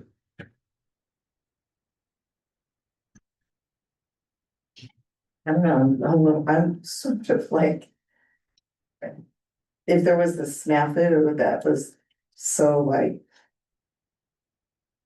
I don't know, are these people gonna do better than what happened here with the snafu with the ballot? I mean, this is not the delegates' fault. Well, the ones that are forgotten, like you could have big employment on them. But ultimately, we talked with CSBA staff and it's like, making sure that we send out the friendly reminder, making sure that they send a confirmation once candidates submit their bio sketch. And so this will definitely not happen again next year. As long as they continue the trend that I saw, I hope it's a trend, but continue what I saw at the conference last December, where there was a lot of emphasis on the academic student achievements. I'll be very happy with them if they do that. I was very impressed with the conference there. That was pleasantly surprised. Yeah, and if I may add, our CSB president is Deborah Schaaf from Solana Beach. So we actually have somebody that she's been on the school board for over 20 years. Okay. PhD mental health advocate. So she's more than one to also champion and continue that framework. I move that we, I'm sorry, did you have something you were saying? Oh, I was gonna say something. Go for it. Okay, no, I concur with the additions that you added and does anyone want to be a write-in? Nope. No, okay, just asking. All right, so I would concur with. I mean, I'm willing to do it, but I don't think I'll get enough votes to actually do it, so it's not, I don't think it's necessary. So yeah, I would concur with you. I do know some of them. I've had, when I have gone to State Senator Blake Spears' office, she has like education meetings and forums. I've had the pleasure of meeting Jiwa and Dawn Perfect. And so I do know some of them and I know it's hard work and it's a commitment to do the meetings. It's on top of what they already do with their school board. So I'm in agreement with the list and the addition of those three. I move that we accept the trustee Vargas's recommendation. Just let me review. I want to make sure that everyone's clear so we get the paperwork correct. So 3 additional members that trustee Vargas mentioned are Maria Betancourt Castaneda from National School District, Rudy Lopez from San Ysidro School District, and Marla Stritch from Encinitas School District. Rudy Lopez is now with Sweetwater. So we'll make sure we make that note. He was with San Ysidro, so. Yeah. You're not. I'm just reading from what's here. So I moved. Is there a second to my motion? Second. Okay, all those in favor? Aye. Any opposed? Any abstention? Aye. Okay. That's it. All right, Abstention. 1 abstention. Okay, so motion passes 4 votes yes, 1 abstention. Point of order. Sure. Trustee Martin, I'm sorry, you're not allowed to abstain unless you have a conflict of interest. It's in our bylaws. And that's the only way we can abstain. So you can, it's only if you have a conflict of interest that you can abstain from a vote. Vote no then if you're hesitant then. I don't really think so. Sure, I'll vote no. you just restated, please. Okay, so we're gonna for the item 9F, vote for CSB Delegate Assembly representatives. The list was approved 4 yes and 1 no, and no abstentions. That is accurate. Okay, we're gonna move on to item 9G, approve the board member stipend increase with AB 1390. Okay, so what I asked Rachel to do, because this is a unique situation in the state of California, we feel it's appropriate to make sure before the board enters into a discussion and potentially takes action to understand the historical significance of this, where we were, where we are, and where we would be going. So thank you, Rachel, for putting it together, and just take it away. Okay, so I think we'll get the slide deck up here. Yeah. So this is in reference to Education Code 35120, which outlines that board members can have a stipend. It outlines, depending on the enrollment of the school district, would impact what type of budget and the range of that budget. And so I went back in time and looked at a little bit of a history here, and it looks like 1976 established a stipend. It was anywhere from $10 to $40. With the size we are now, it'd most likely be $10 a month. In 1984, it was raised to 20 to 80, which we would be about the lower range if it were our enrollment right now. I believe in time, it would have, when we had up to 28,000, it would have been a larger amount. And both of those, AB 3100, AB 3289 amended Ed Code 35120. So two things about Ed Code 35120 that I've come to learn over the last probably 4 years is that there's two parts that impact our district. One is that the minimum is $400. However, on an annual basis, you can increase it 5%. And I have the history of how we've been increasing that. It's about $20 to $30 a month every year. And so we started that in 2022, that I would actually bring that to the board. You would give yourself a 5% increase. And so if you go to the next slide. This will outline that Correction. the timeline that we have met. I only put 2013 on here because that was as far back as our board docs go. So you can see that there have been no increases since that time, except starting in 2022. So at that time, the board received $400 a month. That was increased $20 on July 1, 2022. On July 1, 2023, another $21, so it increased to $441. 2024 increased up to $463, and this last year we increased it, and you have a $486.20 a month raise or stipend, sorry. And so each one, the impacts are there as well. This information is directly from board docs. Always fair to note that board members are eligible to receive medical benefits. This aligns with our certificated staff employees. So whatever medical benefits they have available, our board members have that as well. And the maximum contribution would match that. So a couple of the important points there, it's open choice plan because you're considered a full-time employee. And then the maximum annual contribution currently is $14,008 for a single plan, $18,000 for a family. Currently, our retiree employees that come back and work on the board, unfortunately, they cannot move out of their retiree benefits. So if you are a retiree on the board and you're receiving the retiree benefits, you only get 50% of the maximum district contribution. You cannot go out and back in, unfortunately. So there is a difference there. And then if no medical plan is used, there is an offer of dental, vision, and life insurance, which would be free to the board. And so that's available as well. I've never been offered any of this. I will find out. Okay. Okay. So on October 2025, an update, another AB 1390 was signed into law on October 11th. And there's just a little bit there I want to focus on. This was the author of the assembly bill, and just a little point, kind of mid paragraph on the second, I just kind of highlighted for myself. In some districts, the level of compensation makes it harder for individuals who are supporting themselves and their families to consider serving on a board. So it does make it difficult. And this is one of the reasons. This was just a quote, basically from the language, the rationale behind this assembly bill. So AB 1390, how this impacted the education code is that now it went from 400 is the minimum to 2,000 for our enrollment with Vista Unified. So our a stipend would not exceed $2,000 in any month. However, again, there is an option in Ed Code that same way we've done the 5%, starting with the 400, a board could continue to increase that above the minimum 1 year at a time.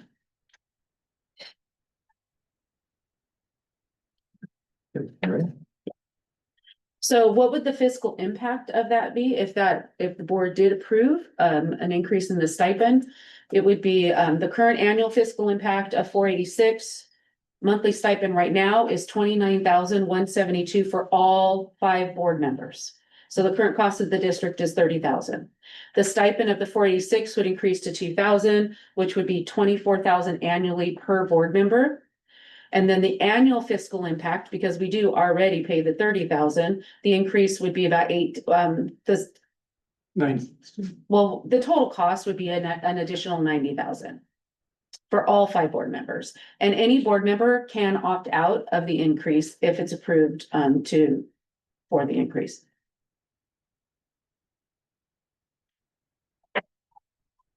All right, Now it's- we'll open this up for comments and discussion.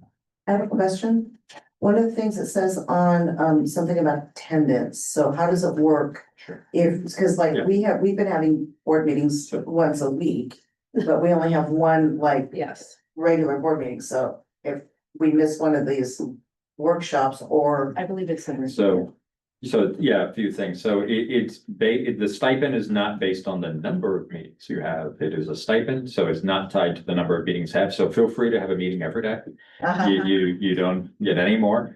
You do have to meet certain legal requirements for, certain action items at different times of the year, which does set a baseline. But it's, if you're not able to do it, that's the board's business. There's no docking of attendance. And one further clarification, there's different language on this. It does not impact this district. We talked about enrollment of the district, other things. It appears that where they've settled in case laws, that has to be based on the average daily attendance of the district, not the enrollment. So on the resolution, it does say average daily attendance, and you fit right in the same category. It doesn't matter which is which. Okay, so, talk to me about the fiscal impact. I'm very concerned about that because as we saw in your earlier presentation, Dr. Wilshire, Yes, ma'am. we were looking at a 3.43, was it, at the end of year 3? Well, that depends on your interpretation. You're correct. You have your numbers correct. It's a total end balance of 3.43. The reserve for economic uncertainty was 3%. As with all items, for the board, you make the decisions you make, and then we'll have to come back to you with a recommendation on how that might be accommodated. So we would come back with various recommendations as we went through this.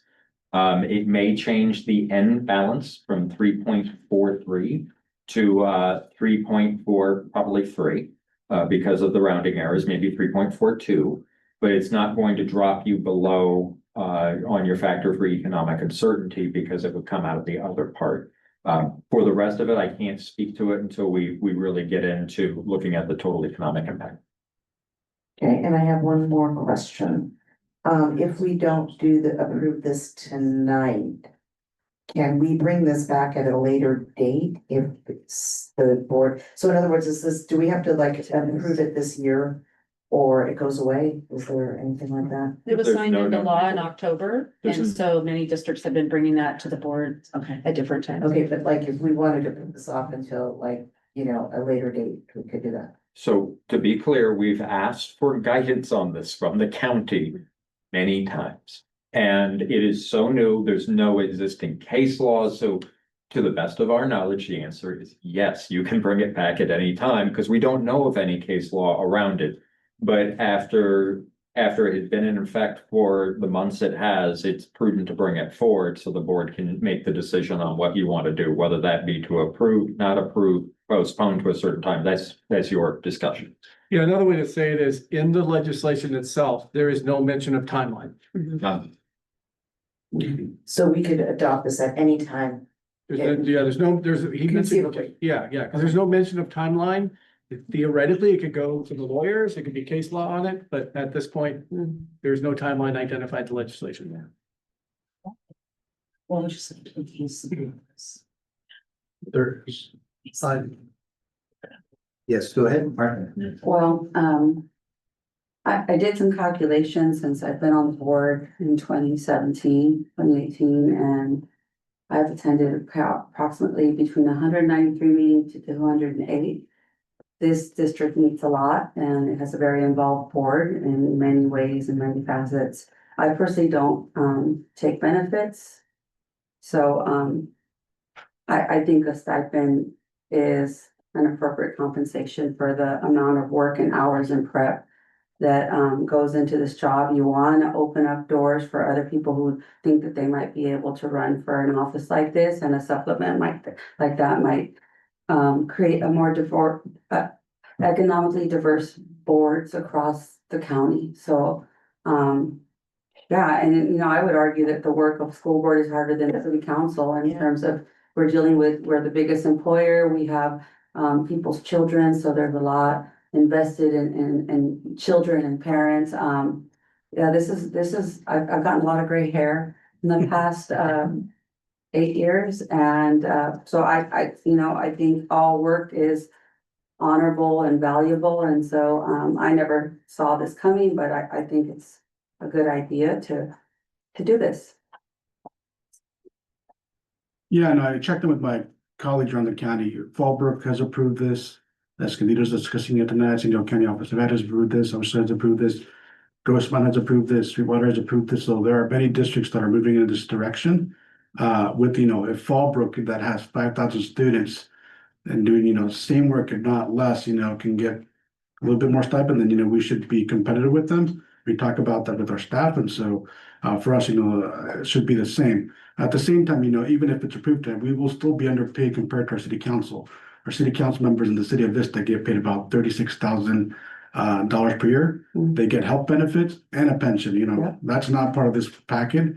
I think it's, definitely, with the work that goes behind this, because you all know, we're not just going to school board meetings, we're prepping for board meetings, we're going to advocacy days, we're going to conferences, we're meeting with parents, teachers, we're going to all these professional development. And at the end of the day, that's money time that we could be spent off. We're like, yes, we don't do this for the money, but it definitely goes a long way to have, a stipend of 2,000. Go ahead. I'm more inclined to continue with just the 5% because of the fiscal condition that our school district is in right now. The optics of the spending is not going to look well. But no matter how much I talk about how much we're spending, it doesn't even matter. So, but I would say 5%, just stick to that, please.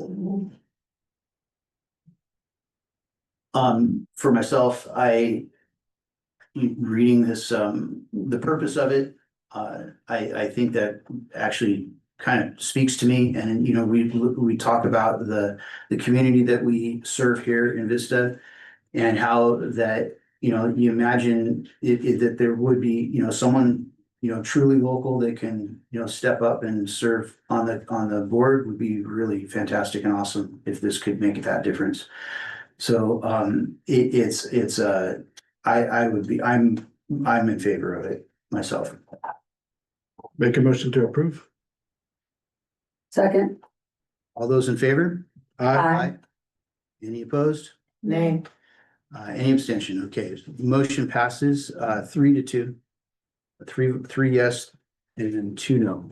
And for the record, Rachel, board members can still opt out even though this is Yes. approved, right? Yes, Yes.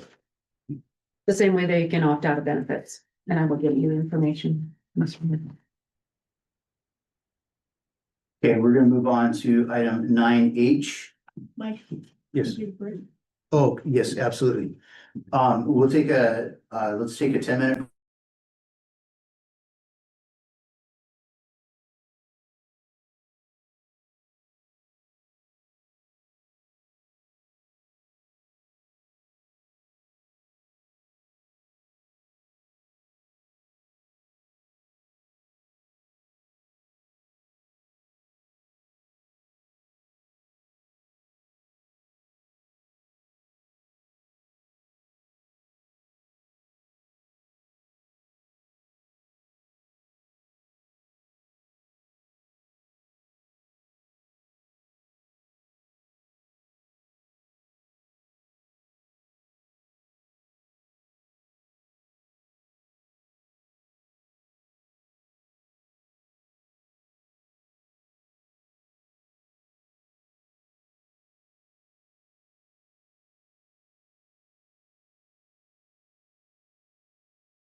All right, calling the session back in order.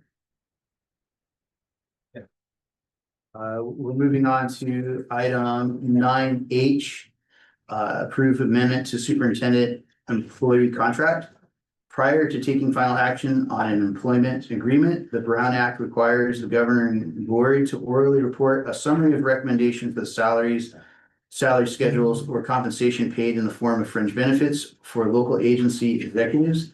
The superintendent is a local agency executive, and a proposed contract amendment is before us this evening. The proposed amendment increased the superintendent's annual salary of 1.875%, retroactive to July 1st, 2025, and 1.875% effective July 1st, 2026. All other terms in the original employment agreement will remain unchanged. Guess we call, is there some, Discussion? Make a motion, then we have discussion, right? okay. Do you have a motion? I move to approve item 9H. Second. Okay, all those in favor? No Oh, I'm discussion. sorry, apologize. I'm rushing again. Okay, give me questions, comments, discussion. I do have a question. Sure. Did you say when you were reading that out that it would be retro back to July 1st, 2025 as well as 26? That's correct. There was no compensation package in 2025? I don't, maybe I don't understand the question. No, there wasn't any money. Okay. I'm just gonna repeat what I said before with our financial conditions. That's all I'm gonna say about it. Okay, any other comments or questions? Discussion. Okay, call for a vote. All those in favor? Aye. Any opposed? Nay. Any abstention? Okay, item 9H passes 3 yes and 2 nay. And we'll move on to the consent calendar. There's agenda items 10 through 15. All matters listed on the consent calendar are considered by the board to be routine and will be enacted by the board in one motion in the form listed below. There will be no discussion on these items prior to the time the board votes on the motion unless members of the board, the staff, or the public request specific items to be discussed and or removed from the consent calendar. Superintendent and staff recommend approval of all consent calendar items. Is there any items that anyone would like to put to the poll? 15A. Okay, we have poll 15A. Ethics. 15A. Okay, so entertain a motion to approve the consent calendar less 15A. So moved. Is there a second? Second. Okay, all those in favor? Aye. Any opposed? Any abstention? Okay, consent calendar passes, less 15A. We'll move on to 15A. Hello. Hello. Okay, so item number 5, which is our arts program. It's the Arts Under the Stars venue for $49,000. I love this program. I love it. But do we have to do 4 nights? Can we do maybe a little bit less? I get how important it is. This is not something that I look at and go, oh no, I don't like this and this is a waste of money. I don't feel that way, but I'm just saying that's a lot of money, and given the fiscal conditions that we are facing. And maybe this is a Dr. Yeah, sure. I'm more than happy to address it. Yes, yeah. So I think there's a couple things that I think would be helpful to know. The first one is, yes, it's 4 nights, that's correct. But the cost is actually only the cost to pay their staff. We're not paying to rent the facility. The city's giving us the facility for free 4 nights in a row. So it's only to pay for their staff, and they're unionized. I just want to make sure you have this background because I've never explained it to the board. And they have a union, so we have to follow their rules like we would follow rules in our district. So that's to set that aside. That's what the 49 is for. In terms of do we need 4 nights? I can tell you that we did not intend to do 4 nights when we started this. We intended to do 1 night. The reason we did 4 nights is because students and parents wanted to have more opportunities for the students to get up on the stage. It has since grown over time to 4 nights. And I can tell you right now, we could probably do 5. We actually have to turn groups away. One of the things I'm most proud of with this presentation is every single school is represented. 26 schools, including all alternative high schools, and our special needs schools are included. So from an equity perspective, my recommendation is that we get kids on stage and show their amazing abilities as much as we're able to do. And this is really not a very expensive price considering the venue. These are 4 to 5 hours long each night. So it's actually a really good deal for us. Yeah, go ahead. With regard to the facility, it isn't that much money. Is there any alternative site that we could use, a school site? Probably not that, because we have literally thousands of people. You attended one evening. We couldn't fit that many people, for example, at Mission Vista High School. I think the seating capacity of that is about 300, 400 people. Yeah. It wouldn't even come close to meeting the needs of the people who participate. You were at one evening. Just multiply that times 4. The most comparable, we did look at other venues just to make sure the most comparable, and you'll see this come forward actually, it's later in the contract listing, is to house it at Front Wave Arena at about $40,000 for half an evening. Oh, Lord. So 50,000 over 4 days in relative is. So what about though, I mean, I know that you're thinking about like indoor venues with a stage and all that. Yeah. But what if we used one of our football fields? We could, but let me give you an example. Actually, I'm going to ask Eric to do the example because he has been at the high school. When we do one evening of graduation, which We is average an hour, 35,000. how much does it cost? It's about $30,000. Yeah. And just give an explanation of some of the elements that would cause it to cost that much, just because some people don't live in the world of Yeah, it's graduation. the stage, they do the screen so you can actually see. Yeah. uh, Sound equipment. Yeah, and then when you do multiple days, you're required to hire 24-hour a day, 5-person staff security to monitor it 24 hours a day on top of all of that. It becomes. This is the cheapest venue that we could find, and it's ready-made, so we're literally not paying for the facility, we're only paying for the employees. Okay, it's just that It's a lot. I know, it's a lot, and it's one of those things that it's like. I know, I realize the value to our students, but at the same time, it's a lot of money and it's like, I mean, I think at some point we're gonna be talking about some land use in the future, and maybe this could be an idea that we kick around is, putting our own venue. I love the idea. But even if we did our own venue, I'm not sure we can make a venue that seats thousands like this one does. For one time a year. Yeah. The funding question that I have then is, why isn't this coming out of, the arts, 28? Why is it coming out of? Prop 28? Yeah, it's coming out of general funds, unrestricted. Actually, I believe it's S&C, so we might want to Well, double check that. Sean. SMC is marked as unrestricted, Yeah, just so- to be certain, it is SMC, but it is unrestricted, and the answer is because it covers all students, whether they're part of a Prop 28 program or not. Prop 28 programs would be limited only to Prop 28 students, so in order to not have any audit findings, we have it under SMC. Let me, 28 doesn't cover all of our kids. yeah, let me give you an excellent question. So Yeah. let me give you some perspective on Prop 28. So the way Prop 20, and Sean, you can jump in. Yeah. The way Prop 28 at the state level was designed, the legislation, is that all of the money goes to the sites. And the sites actually have a procedure they have to follow to determine how it's spent. So we don't, at a district level, have access to large quantities of money from Prop 28. It literally passes through the district and goes to the individual school sites, and they have their mechanism, and they decide how to spend it. Okay. So we can't make that decision, that's a site level. Could the sites send Prop 28 to pay for this? They could theoretically, but again, they would all have to agree to put in X dollars to pay. And that for goes to it. their school site council, so their school site council at every school would have to agree Which to these. is possible, Sue, it could happen.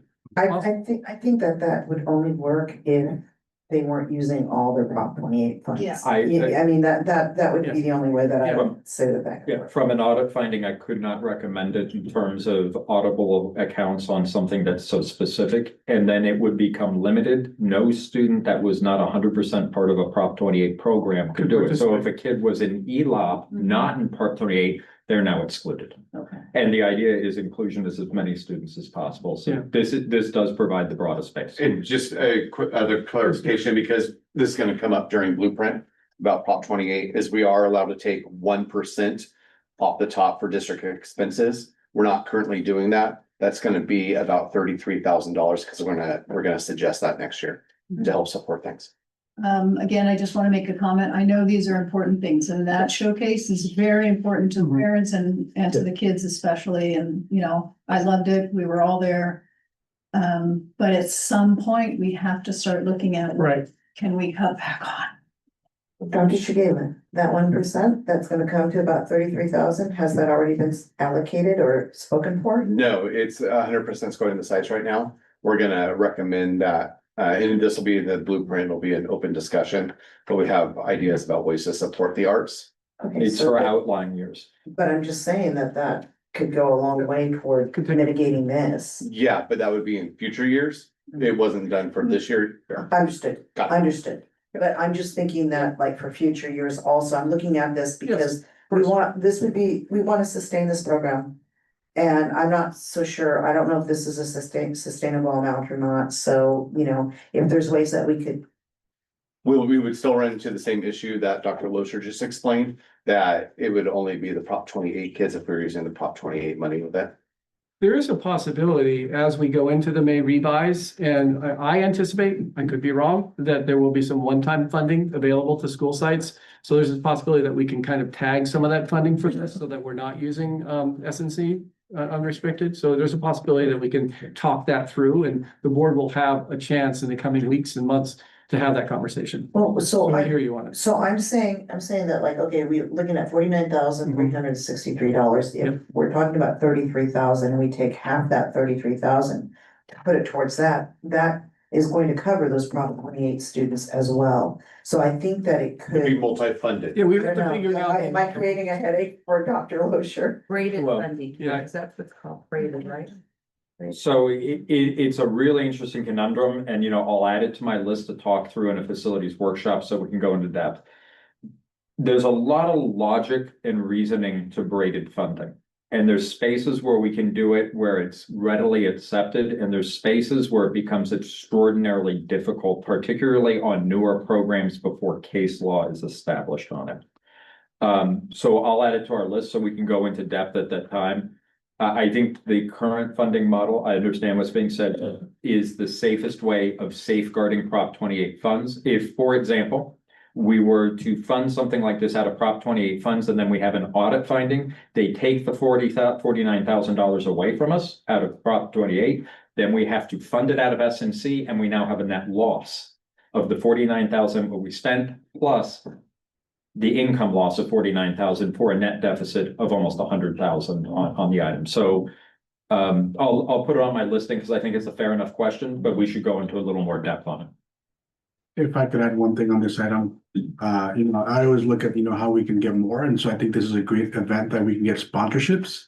And so we can go to Cox Communication, SDG&E, the Clean Energy Alliance, some of our local vendors, I'm pretty sure we can get that money pretty easily. Yeah, and we can refund when we get sponsorships back in. We do have to state a funding source for it up front, but if we are to get sponsorships, we certainly can reduce part of the maximization of resources we talked about earlier.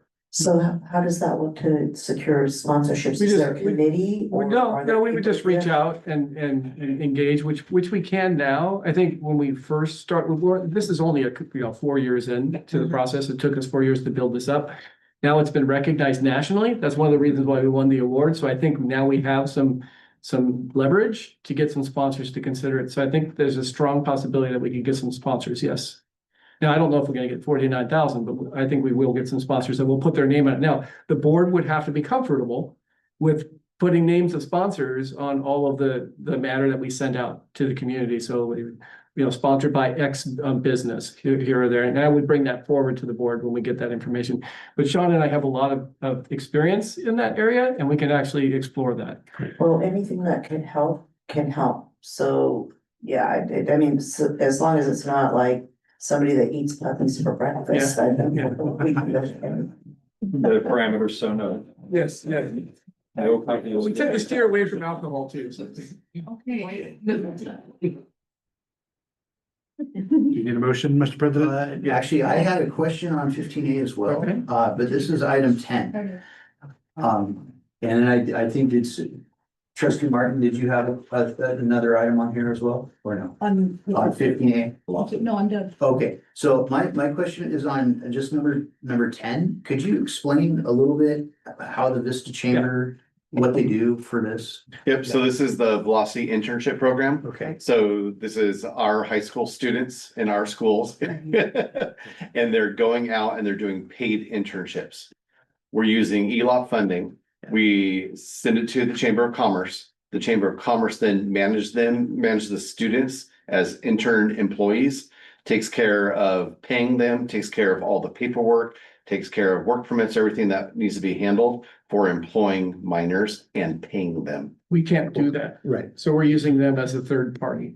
Right. That's the only way we can get them paid. And we've been doing this for several years. The amount is up because the fire department is really interested in working with our students. Okay. And there was more students than we could, there was more demand from students than the money was providing for. Okay. Yeah, and I'm on the CSU alumni board, and the chancellors, one of the big initiatives is experiential learning for CSU students. So we are ahead of the curve, and many props to like leadership here for investing in this in our local business, because these are real opportunities that our students are getting. And whether they decide to pursue that career or not, they're learning real skills that, will help them on when they go on to college or, whatever they choose to do. So keep it going. And these interns are actually embedded in district office, different areas and operations. We had an intern over in our office helping us out. She actually helped plan some of our leadership advance for all of our principals and had great ideas like, when can we hire you? Even our superintendent and intern. That's right. Yep. That's right. Cool. Okay, thank you. I'll entertain a motion for it to pass 15A. I move we pass 15A. Second. Okay, all those in favor? Aye. Aye. Any opposed? Any abstention? Okay, item 15A with consent calendar also passes. And we will move on to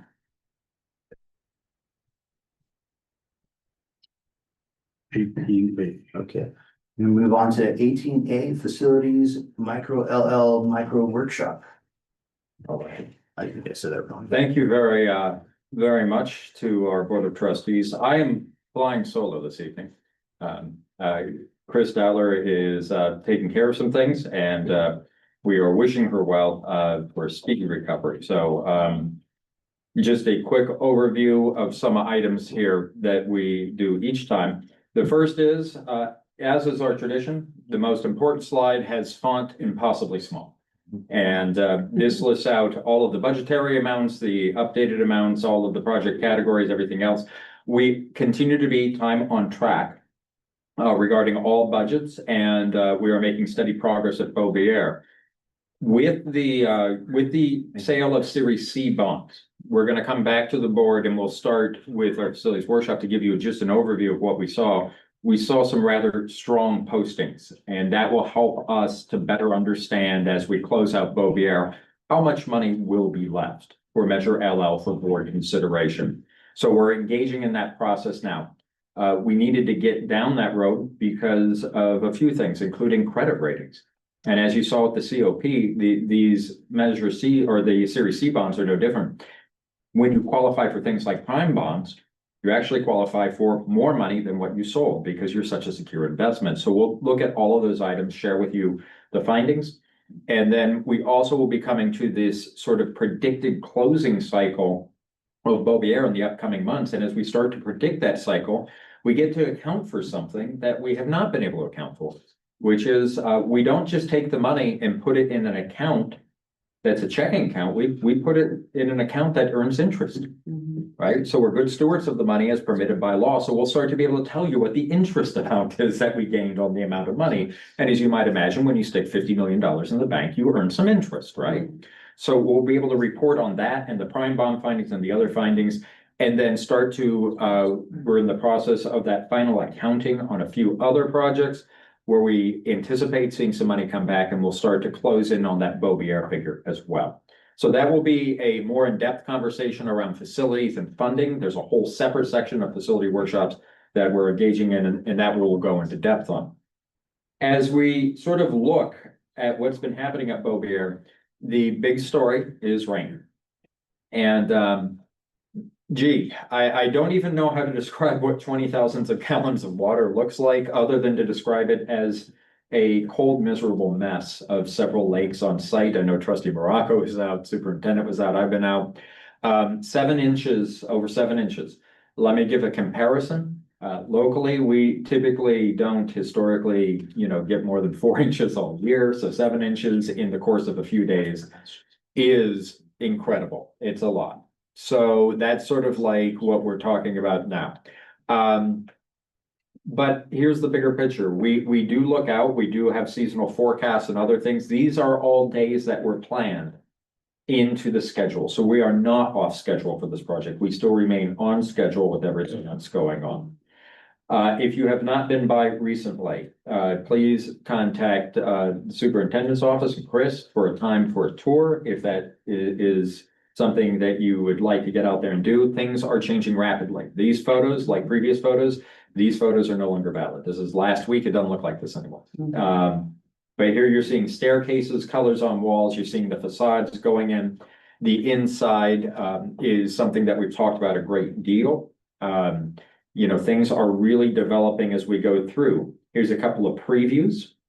The superintendent and I just this week met with the team at Beaubier, and we were describing some of this, and they were saying, so, these rooms, they're not the same as what we're used to. We said, no, we actually built in enough storage space for all instructional materials plus 20+% over the top of that. So this is a very different look and feel than other spaces that we've seen. But you're seeing here the cabinetry is fully being installed. The flooring is the last to go in. This is some photos that you can see along the left. The installation of the MPR. This is the main giant door and window pole installation going in. These are big deals. Outdoor lunch area on the right side and canopy being erected. But in addition, as we go through these, we've talked a lot about classified professional development, and we have classified professional development happening with our team as part of this. It was just today, the IT staff was out. Is that correct, Brian? Yeah, out taking a look around, getting up to speed. Custodial staff are being brought in, different operational functions happening and training going on. So they are up to date on the latest in construction methodologies. Because remember, these are the people that take care of the building when things get sealed up. It's good to know what it looks like back there before it's all sealed and know what's next and how to take care of things. As we look on some other photos real quick, Library C, the entrance, that is the full storefront entry is now installed. This is not like other school constructions we've had in our district. We are trying to describe this. The Beaubier team will be heading out, teachers, in fact, and staff heading out for a tour here in the upcoming weeks. Next Friday. Yeah, and we had a talk, and some of it is starting to sink in. Some of it they'll see on their tour. Questions like, will I be able to hear traffic? This is triple pane argon glass. This is completely different. You don't hear anything. As Trustee Morocco knows, standing in the room, the floors are made of cement. So it's a cement boundary between floors. So you're not going to hear kids running around the same way. Everything is different about this. The exterior is all going in. Please keep in mind, and we promise you this, the flat work has not begun. It actually begins last. The school is not zero-scaped with dirt everywhere. There will be cement and landscaping going in next. Turf is being delivered this week, in fact, the giant rolls of turf. What happens to the site? When they drain it of water, they create a variety of reservoirs and lakes, then they recycle the water. But you can see here on the left, even the curbs and things being installed, you can see it is a soppy mess. For days and days afterwards, they go through an entire dry out procedure. On the right, you're seeing some remnants of some of the walkways. We don't stop working when it rains. We can still work inside. Everybody just parks off site and they have to walk on these little bridges across. You're seeing a bridge right there, or what's left of a bridge, that people were walking across. So that's sort of, where we are at. There are playgrounds, there are things there before we lay down the concrete and the turf, all of the things being installed. This is a 2 to 5 year old age category. So we'll serve preschool, TK, K. Just wonderful things happening. So that's where we are at Bovier. Again, we encourage you, if you have time, set up a time to come out and tour. We're happy to set up a time with the team member to walk you through. And again, thank you to Trustee Morocco for joining meetings on a regular basis and for being out there. And we're here to answer, I'm here alone to answer any questions you may have about the joy that we have here at Bovier Elementary School. So, I just want to point out some of the things that, so first of all, that, the parking lot ramp handrail, I was there last Wednesday. And that wasn't there. At least I don't think it was there. I had a limited baby micro tour because of the mud. So, but I really wanted to see the playground equipment and I saw the playground equipment. That was exciting. And then what's not being shown is the benches, the concrete benches, seats that they poured, the seat benches that they poured, which is really cool. It's right off the side of that playground. And then I think there's some off the side of the library too, if I'm not mistaken. Between the library and the indoor shade structure for lunch court, correct? Right, so kids can, There's quite a bit. Yeah, it's very modern looking too. The handrail, the picture doesn't do it justice. I was blown away when I saw that handrail from, the one that's outside on Building A. Yeah. It's really beautiful. It's very nice. Yeah, so it's got the feel of like this modern office building almost, so it's very cool. It's really nice. The teachers are excited. We just met with them a couple of days ago. They were supposed to go 2 weeks ago and then we had 7 inches of rain. So they're gonna be going next Friday. Oh, and by the way, we have to add a bus because every teacher and staff member at the school wants to go now. Yeah, we had to add a whole extra trip, but we are grateful to the staff at Bovier Elementary, not just for their patience in this, but also for ending the drought. We've had more rain days on the days that they have visitation scheduled. So they've been really flexible because every time we schedule a visit, they get rained out and they have to reschedule. So they're being very patient and kind with us on this. All right, any other questions, comments for Sean? Okay, thank you, Sean. Thank you. Looks like we'll move on to long-range facility master plan update. Oh, I got the wrong. Oh, a moment. Stretch out. It's your time. Yay. Thank you for being so patient. Like, just give me a minute, guys. I have to pull up the right document. Dr. Doyle, I already have my document up. Okay, I see. It's a bit of a It's not a competition here, huh? competition, but if it works. Got it. I'm ready now. All right. Thank you very much, Dr. Doyle. To our Board of Trustees, we've been asked for an update.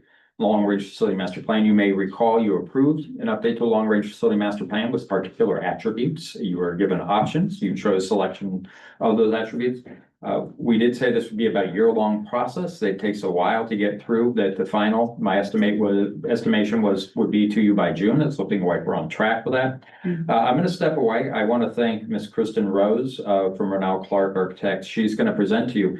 That's because just like many items with the long-range facility master plan, we're actually not present for this. This is all engineers and things happening. And this is something that's coordinated through Ms. Dowler, but Kristen Rose's team at Renal Clark, they have many contracted services that do this. So we don't have any say in any of this. This is an independent thing that they do. So I'm going to turn it over to you, Ms. Rose. Thank you very much. And there you go. Have fun. You control the screen. Okay, I need to be. Slide up, slide down. Oh, gosh. Like this? Oh, here, can I do something? Can I listen now? Yeah, I could just do that for you. You know what? I'll work at your direction then. It is 2026. We do have good technology and I can just use my finger. You can use it. Good evening, everyone. It is a pleasure to be back. The goal for me tonight is to present you with an update to the update. And what we're doing in terms of your facility master plan update. So the purpose of this update, just as a reminder, is to get you in alignment with Proposition 2, state funding compliance. We want to make sure that you can submit for any state funding for your projects that you are eligible for. We are also completing a building system lifecycle analysis. This is a much more detailed look at all of your systems, their remaining life cycle, and the costs to either repair or replace those systems. We are updating scopes of work to reflect any projects that have been completed or any changes in programming or additional needs that have been identified. And we're going to update cost to current market conditions to reflect changes in external conditions, and then convert to a digital dashboard for improved long-term use by staff and for accountability to the community. So this is just a review of our progress so far.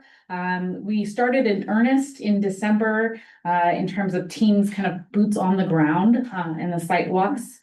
And as the teams of engineers were out there inspecting your systems, we were in the office and in the background developing the framework for the dashboard. So we have recently completed those site walks. So the teams have gone out, conducted all of their assessments, looked at all of the systems, done all of their documentation. And we, from the planning side, have met with district staff, district facilities staff, to get an understanding of the projects that have been recently completed, get an understanding of any issues that they have since identified, any priorities that they have to start to update some of those scopes of work. We are going to be doing some deep dives on a couple of key sites from a programming perspective too, so that's coming up next for us. And then kind of next steps are going to be updating those plans and the cost estimates, and then the assessment teams are going to be generating the actual reports that you guys can review in detail. So we anticipate an expected delivery of a May 2026 draft review. So you'll be able to review that, give us any feedback or comments, and then a planned final adoption of June. Okay.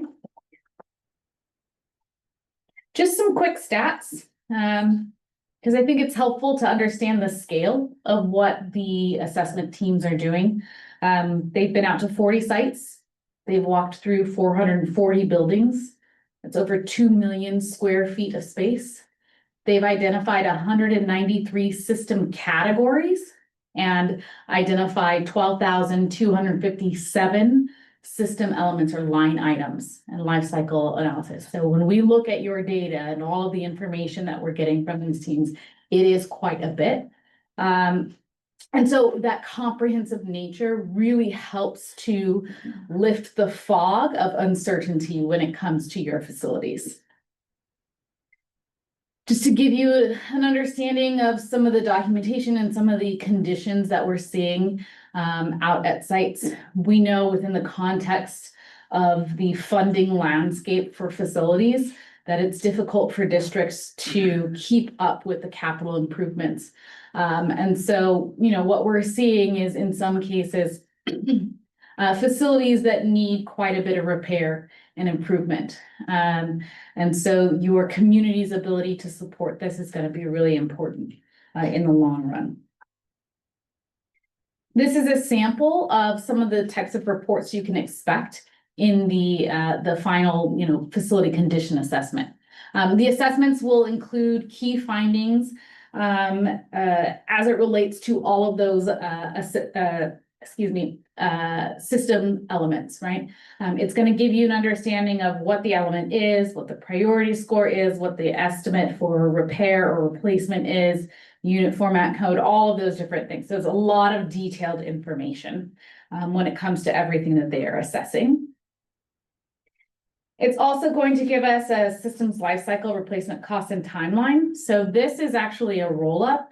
It's much more detailed when you get into it, but this shows you kind of by system category, what you can expect in capital outlay for immediate, short-term, near-term, medium-term, and long-term needs. And so for every site, we have that. For every building, we have that. And so we can look at it across the district, what that expected need for capital outlay for improvement for facilities is. It also includes a facility condition index. When we look at a condition index, this is essentially comparing the cost to repair those existing building systems to the cost to replace that facility. And so it's a percentage of need. This gives you a rough order of magnitude of your needs across all of your buildings, all of your sites. And so this really kind of tells you essentially the health of your facilities and where maybe some of the more immediate needs are. And then in developing your dashboard is going to include district data, site data, enrollment, facility inventory, facility conditions, scopes of work, and your capital outlay budget. This really just takes all of that information that we're gathering and compiling and puts it in one place that anybody can interact with and kind of, do you run different scenarios or just kind of really dive into that data in the way that makes sense to them.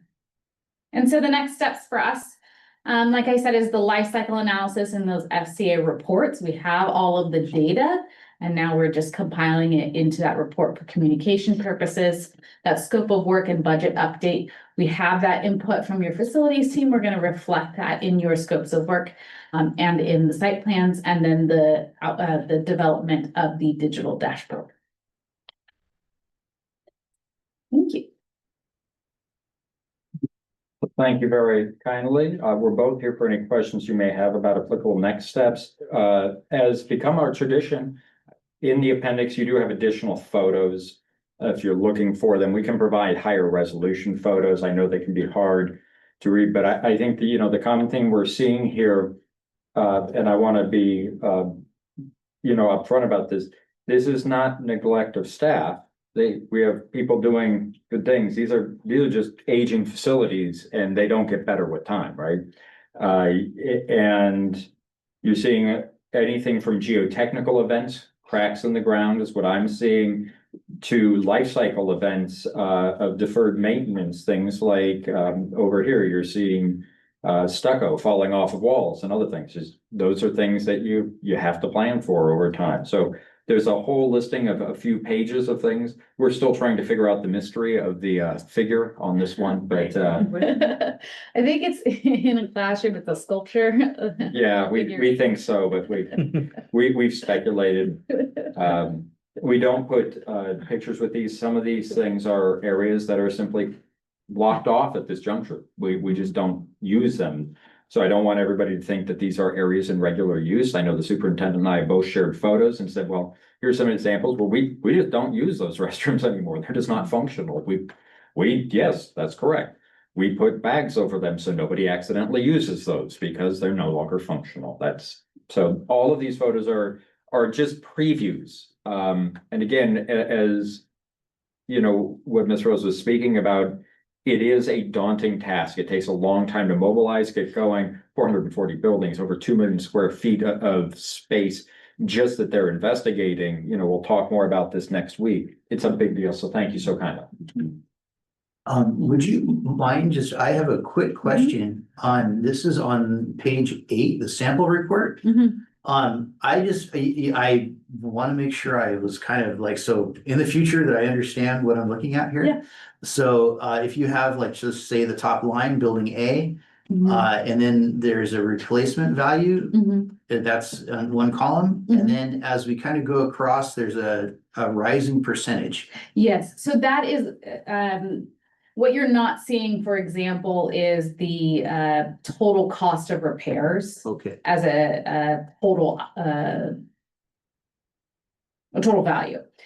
So what it's taking is the replacement value of that building. And then comparing it to the cost to repair all of the systems that have been identified. And what it's saying is that building's repair accounts for currently 3.3% of the total cost of the building, Got then it. 12.8, then 23. And what that shows is over time, Depreciate like. yeah, your deficiencies accumulate. Right. If you were to do nothing, Right. here's where that magnitude would lead you. And so that gives you what's called a facility condition index. Sure. And it shows you essentially the health of your facility, right? And so you'll see that the portables, the R24, 25 are probably in the best condition there. My assumption is that they're probably newer, have had more recent repairs. As in comparison to some of the other buildings. Thank you. Thank you. Question on the timeline. So we expect that we get the draft May 2026 and then a final adoption June 2026. Between May and June, is there anything that changes in these reports? Just any feedback that you might have about, you want to see information in a different way for clarity or whatnot. Yeah. Great, so like minor, but pretty much our reports are done. Yes, Yeah. yes, yes. And it's like this May 1st or is this May 30th? Like what? Regular board meeting is. I think it's May. It's mid-May Mid-May. and then June 26th is the regular. I guess my direct question is, if they are done earlier, can we access these reports earlier? We would provide them in a Friday letter, as we do with other things for like early previews. They won't be available for the public though. No. We would want to make sure that we get through this process before that gets out to the public. So we would want them to be confidential because there could be adjustments or things we need to make and. They'll still be in draft format. I wanna, put out there, if we recall when we did this last time, the long-range facility master plan that we put on the web, which is what we call the top sheet, is over 500 pages. So it requires a lot of editing. So when we get you an early draft, it is just that as we're continuing to edit every week, we read through it with teams. But generally speaking, we get some last minute information, some last minute adjustments, but it's pretty close, particularly on financial figures. It is. Yeah, Very so the close. biggest thing that we're looking at, for example, from a cost perspective, we're gonna take this information, but you might see that a cost per square foot for replacement values will change to reflect better market conditions. Right now, it's a general kind of industry standard that's in there, but we might say, hey, we think that based on the specifics of Vista as a community, we think that replacement costs need to be $800 a square foot versus $600 a square foot, or we'll kind of see where things are at in that way. Yeah, two more things. The next question is, oh my God, I'm having a brain fart. But actually, one of the questions is like cost. I mean, we talked about this morning about, with the current state of affairs in our world, these costs don't account for that. So let me try to clarify something, because I'm the one that said it, and I want to make sure that we have clarity on this. I have said, and I will continue to say, that the long-range facility master plan is a living, breathing document. All right, and I want to, explain very briefly what I mean by that. Everything is an estimate. By living, breathing document, I don't mean that somehow we go in on the back end and somebody in the district staff starts changing facility conditions on our own. We don't do that. This is a best guess as of the date it's published. All right, so if you buy a computer, we're gonna point over at Brian. When you buy a computer, the moment you bought the computer, it's obsolete.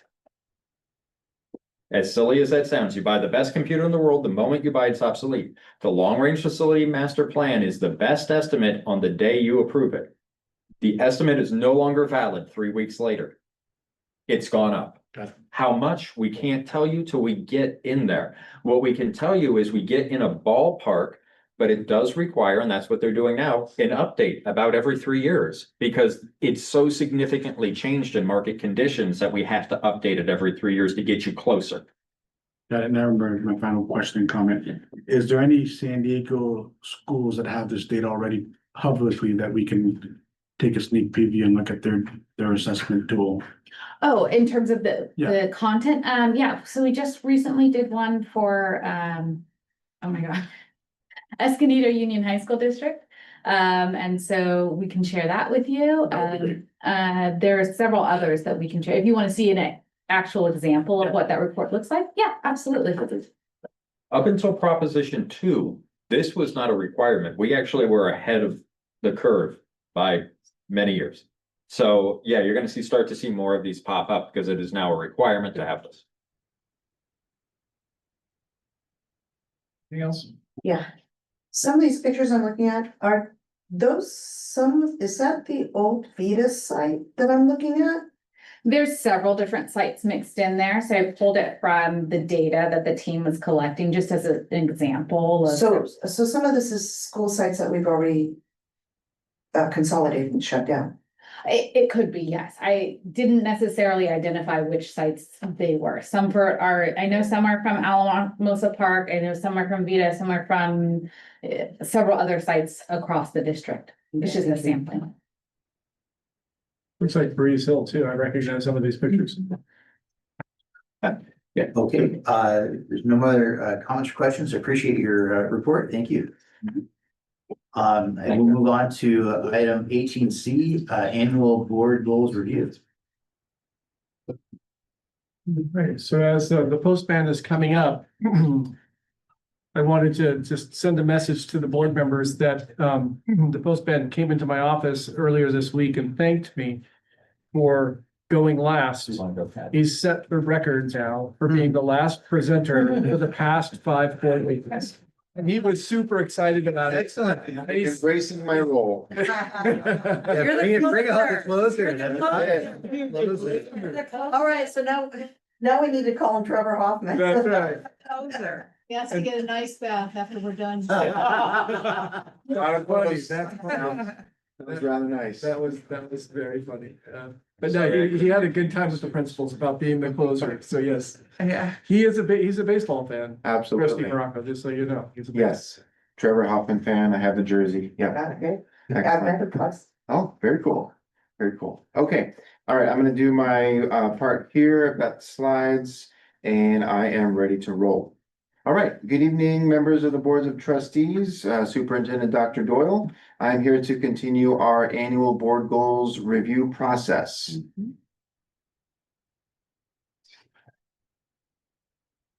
There we go. All right. So just to give you a reminder on our timeline on where we are, we began our initial discussion at the last meeting in February, the last regular board meeting. We looked at the rationale and the background and some preliminary conversations. Here we are in March and we are continuing this thoughtful process. It's meant to be a process for revisions and discussion, to consider, different ideas that we could think over time and perhaps make small revisions based on your feedback. And then in April, on the next regular board meeting, I'm ready to continue this process based on your input. And then ultimately, we want this to be wrapped up by May and ultimately June, of course, for our LCAP finalization to get that to be adopted in June. All right, so I'm going to pick up where we left off. And after the last presentation, there was a question or two about our board goals history and the LCAP cycle, just to make sure that we have clarification. This is simply meant to give you some explanation as to where we've come from and where we are today. All right, so when we're talking about our LCAP, we are discussing the Local Control and Accountability Plan, which is a 3-year plan. And that, of course, outlines the goals, actions, and services and expenditures. This addresses our state priorities as well as our goals folded right into that. So our current LCAP cycle, we're in year 2 of a 3-year cycle. The 24-25 school year was the first year. We're in year 2 in 25-26, and year 3 is 26-27. That will be next year. So here is the LCAP, just to give you the specifics on where this is stated in our LCAP. On page 2 right there, you can see I just grabbed a little screenshot to show that we are in our second year of the 3-year plan. It is approved, it is placed on our school website, it's approved by our county office. And so that was one question as to where we were in that cycle and where that might fit into revisions to the board goals as to our actions and services. To speak to that specifically, the board goals that were used for initiating our current LCAP cycle were the same ones in 23-24 as in the 24-25 school year. So just again, for context, the board at that time during the 23-24 school year reviewed the goals and actually made no changes. They reviewed the goals during the budget development process. That was their request.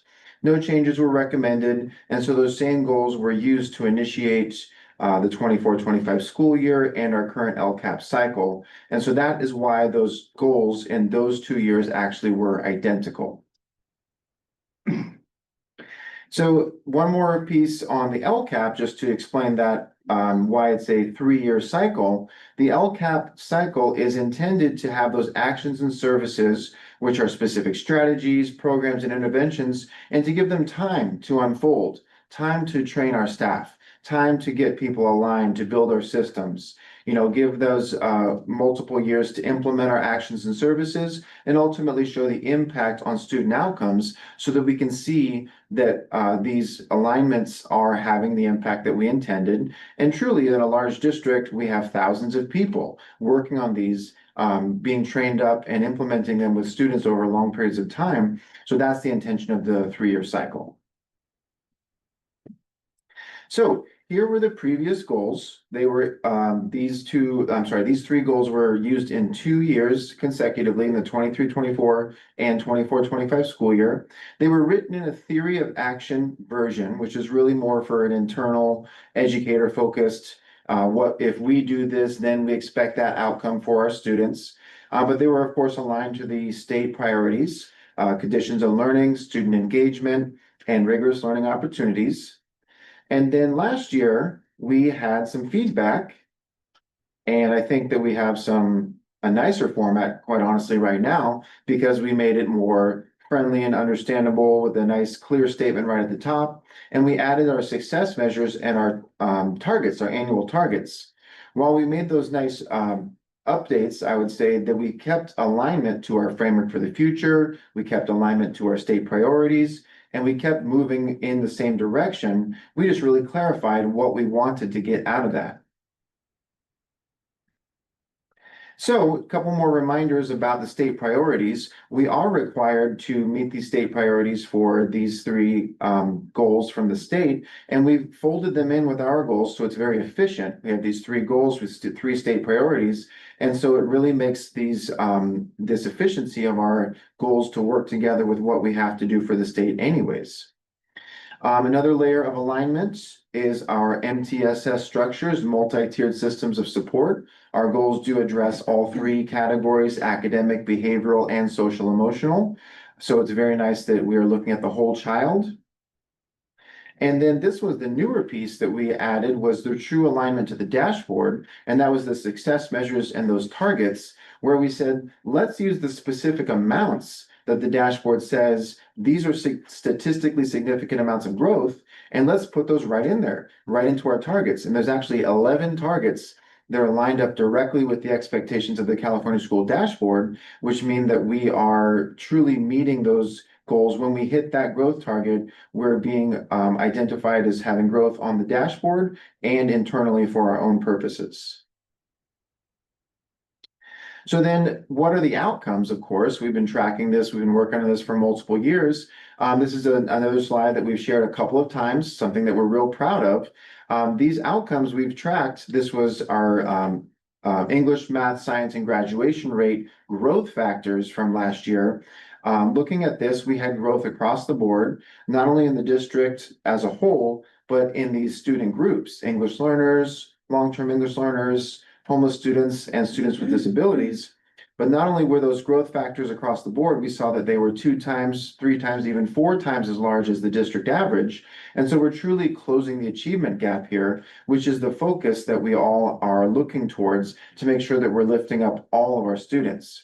And as you heard in the board workshops last week, where you got to meet with our principals, you could see how that we are enacting that at each school in, their own unique ways, but with that focus on the risk grader data, focus on our PDSA cycles, really bringing that to life. And you saw that, and that's a continuation of this work. And we were expecting to see that, this sustained focus will have even more benefits for the upcoming measurements for the CASP scores and the dashboard for this year as well.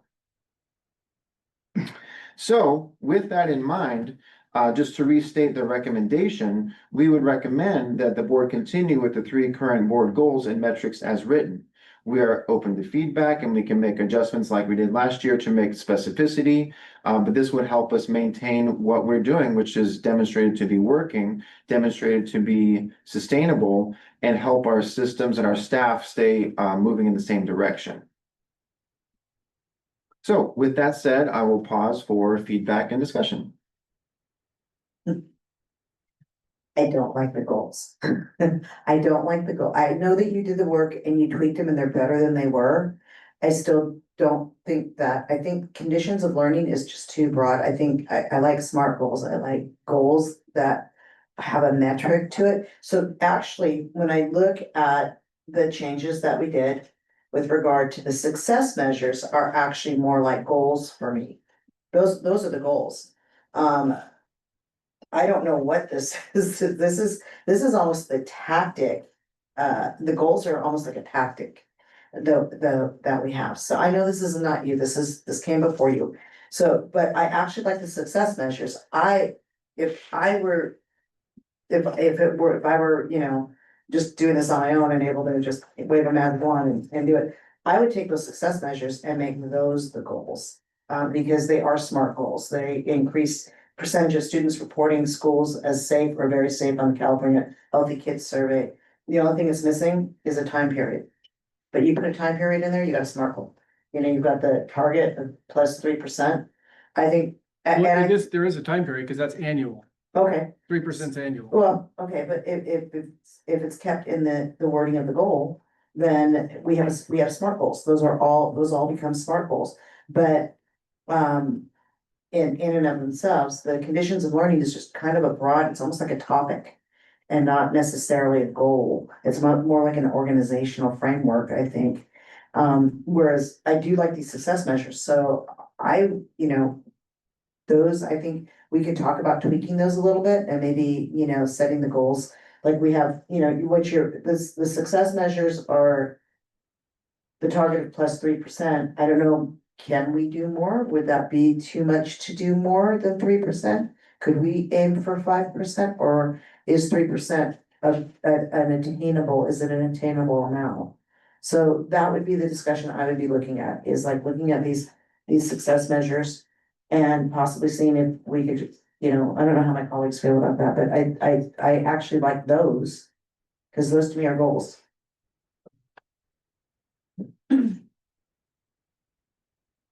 We're in year 3 of these goals, I believe. Next year will be year 3. Next year's year 3. And so we've been tracking data on these goals and metrics for the last 2 years. Okay. With that, I'm not particularly thrilled with these goals either, but, point of order. I'm sorry. The goals went in 2023. So we are in year 3 this year. According to the data that was presented to us last February, on the goal worksheet, the goal discussion, I'm sorry, Trustee Martin, I apologize, but it right here on page 5 of last year's, on the board goal setting process, Right. It shows that our 3 goals were put in place in 2023, and that would make sense because that was my first year on the board, and I remember when we put those in. So we are in year 3 of these goals. Yeah, let me clarify. I'm trying to answer a question from the perspective Sorry. of how the goals fit with our overall methodology, which is required by the state of California. It's called LCAP. We are in year 2 of our goals as it relates to LCAP. We have to have goals that align with the LCAP. So when I answered the question, my answer was we are in year 2 of a 3-year cycle of LCAP, and you're required to have goals aligned to that cycle. That's my answer. So are the goals 1 year older than that? That is correct. But we're in year 2 of a 3-year cycle. The reason that's important is because the goals that we develop drive the actions and services that are identified. And with teachers and staff members, it's only fair for the goals and the actions and services to align up in terms of timeline. The teachers I talk to don't actually, the board goals don't impact them. So, I mean, I'm just saying the feedback I'm getting from teachers. I understand that you certainly are entitled to your perspective, but we disagree, and we feel like that the work we're doing with them is moving in the correct direction. Sorry, okay, sorry. To continue my thought, we're in year 2, officially of these, and it's a 3-year cycle, and I don't think that we should be changing the goals until we get through the 3-year cycle and then start over if we want to at that point. Because we do have data that we're tracking and we do have other metrics that we're tracking. I disagree. I think that if we're gonna be setting budget alignments with the LCAP, we need to have goals that we wanna hit and targets that we wanna hit as we allocate these funds. If we're gonna be making decisions of how to allocate funds, I think concrete, specific goals will make our jobs that much more effective if we know where we're going. If we're saying, okay, well, we wanna put this money, obviously, if the goal is to increase our English learners scores by, 3%. Okay, so how much, of the budget needs to go there to get that? That's what I'm saying. Yeah, just to speak to that in terms of how that relates to the LCAP development. So the goals are large. You're right. They're large statements, and then they become living through the actions and services. So for example, if our English learners are a target, we would look at interventions, tier 2 or tier 3 interventions within English and math subject areas. And those are the things that are written into the LCAP to say, we're going to use X amount of dollars in order to support tier 2 interventions in English, language arts, and math. Other things that are written in there are things like extended AM/PM, building and growing our AM/PM programs to have a little more before and after. And we have many more students in that, in recent years. Expanded AP and IB, more enrollment, more usage of those programs, more tests. Those would be the specifics. And that's what the teachers and the staff are truly actually doing, are enacting the actions and services that relate back to these large goal statements. I still maintain that if the goals are more specific and we have it, and plus we can also look at, have we been attaining these? If we set these goals now, when we're in subsequent years, when we are coming back to the LCAP and doing it, we can evaluate how well is this item or what we're doing, how well is that working? Do we need to reevaluate? Do we need to tweak that goal and bring it down or what have you? So that's where I'm coming from in that.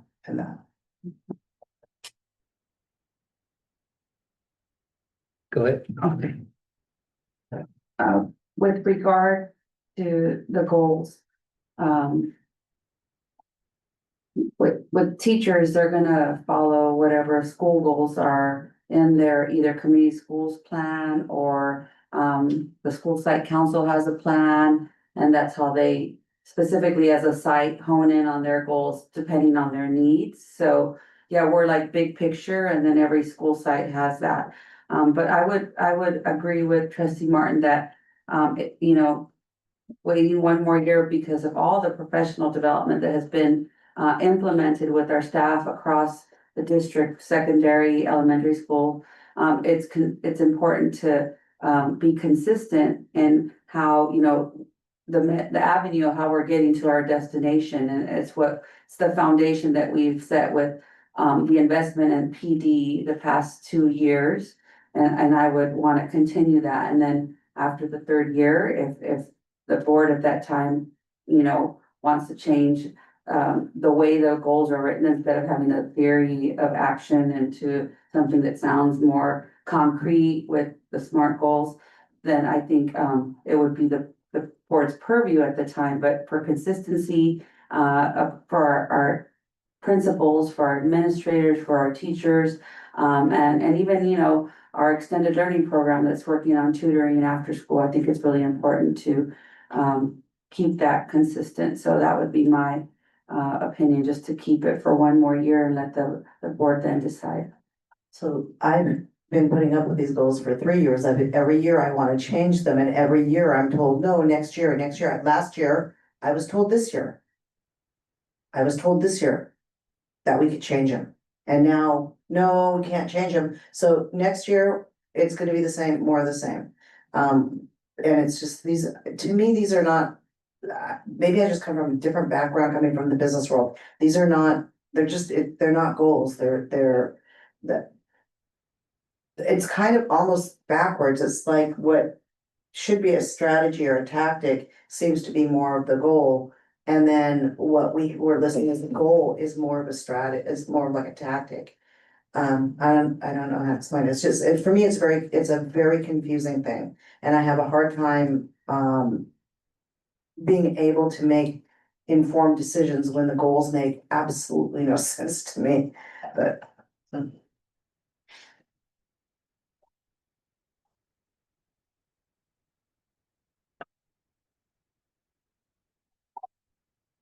Um. I'm sitting on a goal. I have a goal that I wanna like throw out there and make it part of our system right now.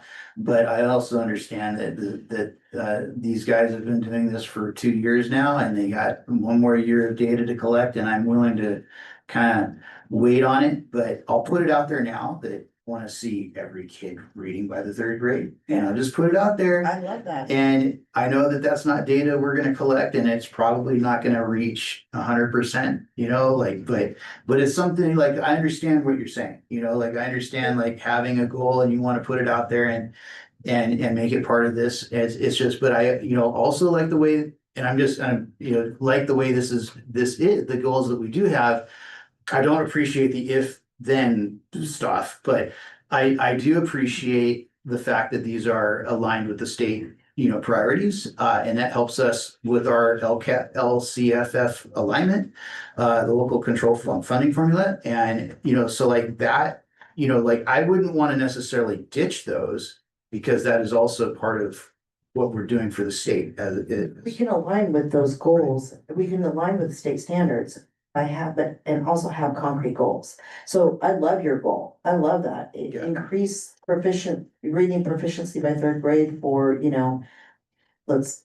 You know, what percentage? 100%. No, but no, I'm no, just no. saying, I mean, you know, like that's like, you know, you can have a dream and aspiration, but you know, it's something that, you know, I know that, you know, that everybody's working on reading anyway, but it's something that, you know, like, I think you know, we can, for me, I'm willing to wait a year to dig into this.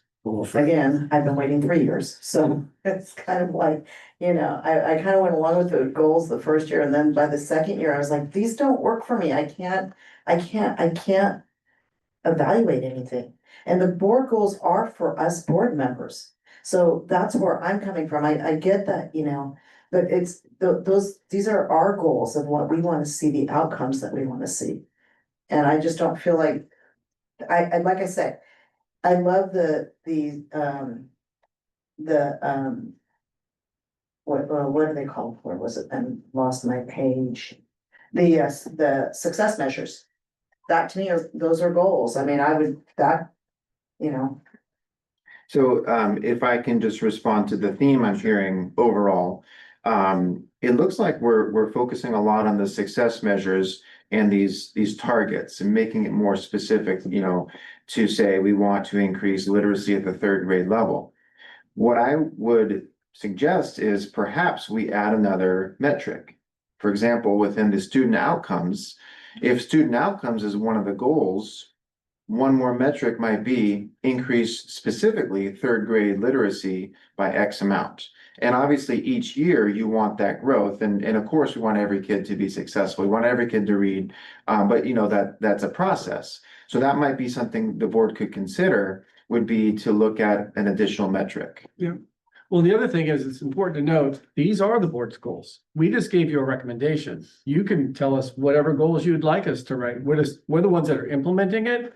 If you want, reading by third grade, that actually used to be a Vista board goal. The only reason it was changed was because the previous board wanted to align to the actual test that was used at the state level. So that's why the numbers here align to the dashboard. We were trying to align it to the dashboard. Well, now we have aligned it to the dashboard, and so now we can tweak it from there, can't we? We could do anything you like. I mean, I love that goal as well. I think it's Yeah. fantastic, but I'm just giving you some perspective on it. We can change the goals however you like, but when we change goals, it's gonna take us time to work with teachers and all the other people about, so how do we do the PD? How do we make sure they understand them? But there's a lot of work that goes into all that. Let me go back to what, Mr. Post said, is if we add the metric, will that upset the balance that No, I much? don't think so. So. We would that- just have that to, works for me. so if we use that as an example, this is a great conversation, by the way, I'm enjoying this conversation. So we don't see this, the postman and I don't see this as a negative, this is fantastic, we'll talk about this all night long. So let's use reading by third grade. She was like. Seems like I'm not. Did you get us talking? Myself, sorry. Seems like I'm not a third grade teacher, so anyways, but you would benefit at the high school level. But I mean, reading by third grade is fantastic. The question is, what measure would we use? We have to agree on a measure that would define that. Do we want to use the state assessment? Or do we want to use a different measure? And so then we'd have to have that conversation. And let's just play it out for a moment. I've been a third grade teacher. So let's say we agree we want this goal. And let's say we agree to a measure, a test, an assessment of some sort. Then we have to make sure the teachers understand what that assessment is. We have to give them professional development in that so that they're prepared to kind of lead toward in that direction. That's my point. Certainly something we could do, absolutely. It's just a process that would have to take place. In addition to that, knowing that, some of our Title I schools are the ones that, need the most support, does become a budget issue, does become, a conversation of reducing class sizes, and making sure that we continue to not have class combos, but definitely, something to think about. I am of the philosophy that consistency is good. I do think there's room for improvement. Mr. Post, one question that I don't think has yet been answered is this 2%. Is that significant, progress, or is that, Yeah. like, we saw the Long Beach example where it's like, a pie in the sky, but they were ambitious, but it wasn't realistic. So 3%. Yeah, so thank you. So whenever possible, based on last year's feedback, it was to add the specific targets. Whenever possible, I use the dashboard cut points. So for example, if you were raising the distance from standard for English and math by 3 points, that was the cut point to show growth. So wherever those existed, I implemented those. For the ones that didn't have that on the dashboard, I found similar amounts so that in each measure, we were looking at something that was a real growth, that was attainable. And then based on my dashboard report that I gave you a few months back, we hit most of those measures. By and large, we hit them, and we didn't double, triple them in most cases. Most cases, we hit them and maybe a little bit more, maybe a little bit less. So just from a numbers perspective, I think that they're fairly accurate, sustainable, and about where we want to be. If the board feels we want to raise them, that's your choice. That is your role essentially here.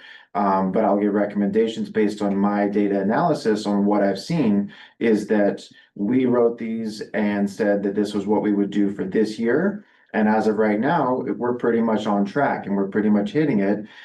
We could say that we want to continue that for multiple years, and we could add it up and say over the next 5 years, 3 plus 3, add it all up, we want this much. So it could be written in a variety of ways.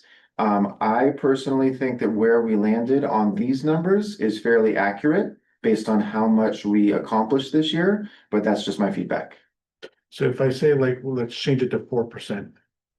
Does that create a great distress on our staff of they're not gonna be able to perform, or do they So great question. You can absolutely raise the bar, but let's just look at the teacher perspective or the educator perspective. They've done great work, they've made gains, and we want to honor that and say, hey, let's keep doing it. What you're doing is working. Let's keep going. And we don't want to overwhelm them. And so that would be perhaps, counterproductive to set something that people felt was not as attainable. Specifically, if we do it in the middle or towards the end of a school year. That's right. If we're gonna make any kind of changes, I would really recommend that we don't do anything for this school year. Only because these are in place. And I understand that trustee Morocco wants something a little bit more tangible. The tangible goals are supposed to be broad, and then it's in the metrics down Yeah. in there in the details, and we can put as many of those as we want, like the reading level at third grade and et cetera, as success measures. But to change now, those teachers, that would not be fair, really. Can I ask if you could maybe humor me? Can we go to slide 13? And that chart there, maybe just for my own benefit, so bear with me, colleagues. And maybe just doing that, like taking that chart, maybe listing out all the student groups that are listed on the dashboard. Align, the ELA, math, science, graduation rate, and maybe if we just set some metrics for that. And that for me would work. In other words, if I could look and say, okay, our English learners, we want to see a 3% increase in ELA. We want to see a 2% increase in math. I mean, you know what I'm saying? Like we come up with these metrics. For me, that would suffice. For what? But we already have those metrics. They're 3%. They're 3% across the board. Yeah, for Okay, all subgroups, yeah. So if I take all the dashboard groups and go and like make this grid and put 3%, that's the goals that we're talking about. Well, that's what we would hope. Now, this is a really complex conversation. Well, that's So- the goal. So that's one level of the conversation. The next level, and that's why we showed you this graph, is many of our students are behind grade level, and we have to catch them up. So while we've identified an average increase in 3%, these subgroups have to increase more because they're behind grade level. So we actually want these numbers to be larger. That's the whole point, is trying to close the gap. Now, are the numbers going to be as large as they are here every year? Probably not. Probably not. I mean, we work with humans, so it's going to kind of be a sawtooth approach. But closing the achievement gap, this is a huge slide, because closing the achievement gap this much is a big deal. The challenge we have this year, as opposed to last year, is maintaining that. Because when you make a big jump like this, anyone who's been a teacher knows this, when you have a lot of success, keeping that level of success going is really hard to do. Kind of like with baseball, if you're hitting, 700, it's tough to keep that 700 going. So that's a big number. I would be happy if we just maintained it next year, just understanding just the issue of students and how students learn. So maybe that's what the idea is behind this goal conversation here. Maybe we don't change the goals as they exist, the board goals as they're written, but we come for our own purposes of measuring, for the purpose of evaluating these programs and the direction that we're going, we come up with a chart like this. I don't know, what do you think? Do you think that would work? I believe it's probably, I think it's probably our best option at this time, since it is March. If we want that, I think we should probably take the remainder of the school year, figure out exactly what we want to embed in this. As far as any additions, before we launch it out to the teachers. To do this now as they're going into testing and heading towards commencements and all that. I don't recommend that we do anything huge right now. I'm okay with that. I'm okay with what you said. Let's see what the postman can come up with, and we'll bring it back to you. You're not making a decision tonight. You're just giving us feedback. We appreciate this is a great conversation. One thing that I will work with Steve on is, because again, we have this goal, is the reading by third grade. Well, we're going to bring some iterations back to you and see and get your feedback on it. I don't think that's going to be a heavy lift for teachers. All of our teachers are working hard to get reading by third grade. Now, we don't have 100%, but it doesn't mean that they're not working really hard. So I think we can do that. Yes, and if we as a district are not, I don't know if it's satisfied or want to use another measure, we have to be cognizant of how long it takes that teacher to do that one-on-one assessment if we're not using the CAS. Exactly. Because these, you know, between the LPAC, the CAS, and then the DIBBLE screeners, but I don't know, third grade doesn't do DIBBLE screeners or the dyslexia screener. Dyslexia. These teachers are gonna be assessing so much, they're never gonna be teaching, so we have to figure out something that is not gonna be taken away from classroom instruction that these kids need. And I would definitely think that if there's a committee for elementary schools, that they could give us their input on a way to do that, whether it be like a Lexile reading level, a passage, if you will. Something that doesn't, because yeah, this, I mean, you're never done assessing and it's exhausting. I mean, I'm fine with using dashboard or CAS data. I think that that's fair. I think that that's, you know, that's fair. It's not. We all know standardized testing isn't the greatest thing, but it's what we have. And then there's iReady, right? But that, the students aren't reading out loud.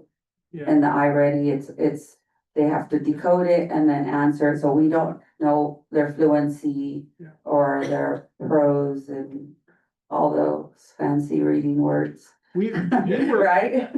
and in previous boards, and I think Martha and Soprano were with us when we had this, we grappled with, we had too many assessments and we had a mini revolt from our teachers, understandable revolt, because our goals did have too many expectations.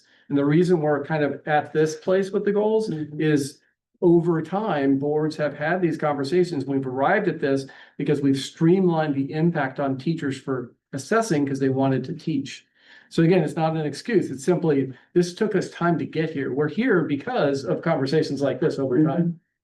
No, I think that's a very good point you brought up, Trustee Alvarado. And I think that fair enough. I think CASP is fine, or CASP is what we use for the dashboard too, right? Correct. Yeah, so I'm fine with that. That to me is the one that I'm familiar with, and I think most parents are, most people are familiar with that one, so I'm good. We don't have to reinvent the wheel there. I'm just saying that let's, you know, set some reasonable goals to continue the growth, and I appreciate what you're saying, Dr. Doyle, that it's, you know, and there's gonna be backsliding sometimes just because of the nature of the beast, you know, we, yes. So, which is fine, but we're, as long as the overall trajectory is one of, you know, if it's going like this, but it's going up, that's what we wanna see, you know. And the Great, last- great conversation. The last thing I wanna add is when we're doing dual immersion, it takes students 5 years to learn a language well in a way that's their proficient counterparts would be. So we have to think about that for our schools that are 50-50 and then 90-10 for Alamosa, and how we measure that as well. Because what we don't want to do is discourage families if they're in these programs and, oh, you're not at grade level by third grade, oh, they must not be working on data. Demonstrate that it takes 5 years in a program like that to become proficient in reading and writing. Great, so if I hear this correctly, I will work on a few tweaks to our metrics for more specificity for things like grade level, proficiency, for things like student groups, calling these out so that we have a few additional ways to measure it, SMART goal style format so that it's very clear, and then I can bring that back to you and we can continue our conversation. Yeah, and are we all in agreement? Are we all good with the CASP data to be used for the metrics on that? Eric, what do you recommend? Well, I think the CAS makes a lot of sense, but then we also have our internal assessment. Local. We're actually, this is tiny that we're talking about assessments so much because we're bringing in principals to that discussion and teachers right now too, especially elementary. Because we need to get their sense of what is working for them. One of the assessments that we provided last year isn't working real great. Steve's done the survey feedback with teachers on it, and so we're looking at a really easy change for them. So we want to make sure, Martha, a lot of what you said, it needs to make sense for teachers, they need to be actionable, but they need to have time to teach. So you're So the working on cast is it. fine, but we're creating in the I background. don't want, Know about. what is great? It's acceptable. Yes, do it. What you're saying is fine. But what I'm trying to say is we're developing, Matt's been talking about this for years, a performance framework. And so we're working on that. in the That would be background. great. The performance framework is what we're developing. Yeah, it's back. But we have to develop it with teachers. Can't give it to teachers. They have to be part of the solution. But it's required that the students take the CASP, so that's why that's why I'm kind of saying, you know. We have it, so yeah. Yeah, we have that, so I would say Yeah. align these metrics to that. Yeah, Yeah. so I would agree, just in my role as the CAS coordinator for the district. Looking at the data, that is a reliable measure that starts at third grade, so it would work for this purpose. Perfect. Thank you. Thank you. All right, thank you. Well, wait a minute. Oh. Wait, one more thing. It starts at third grade.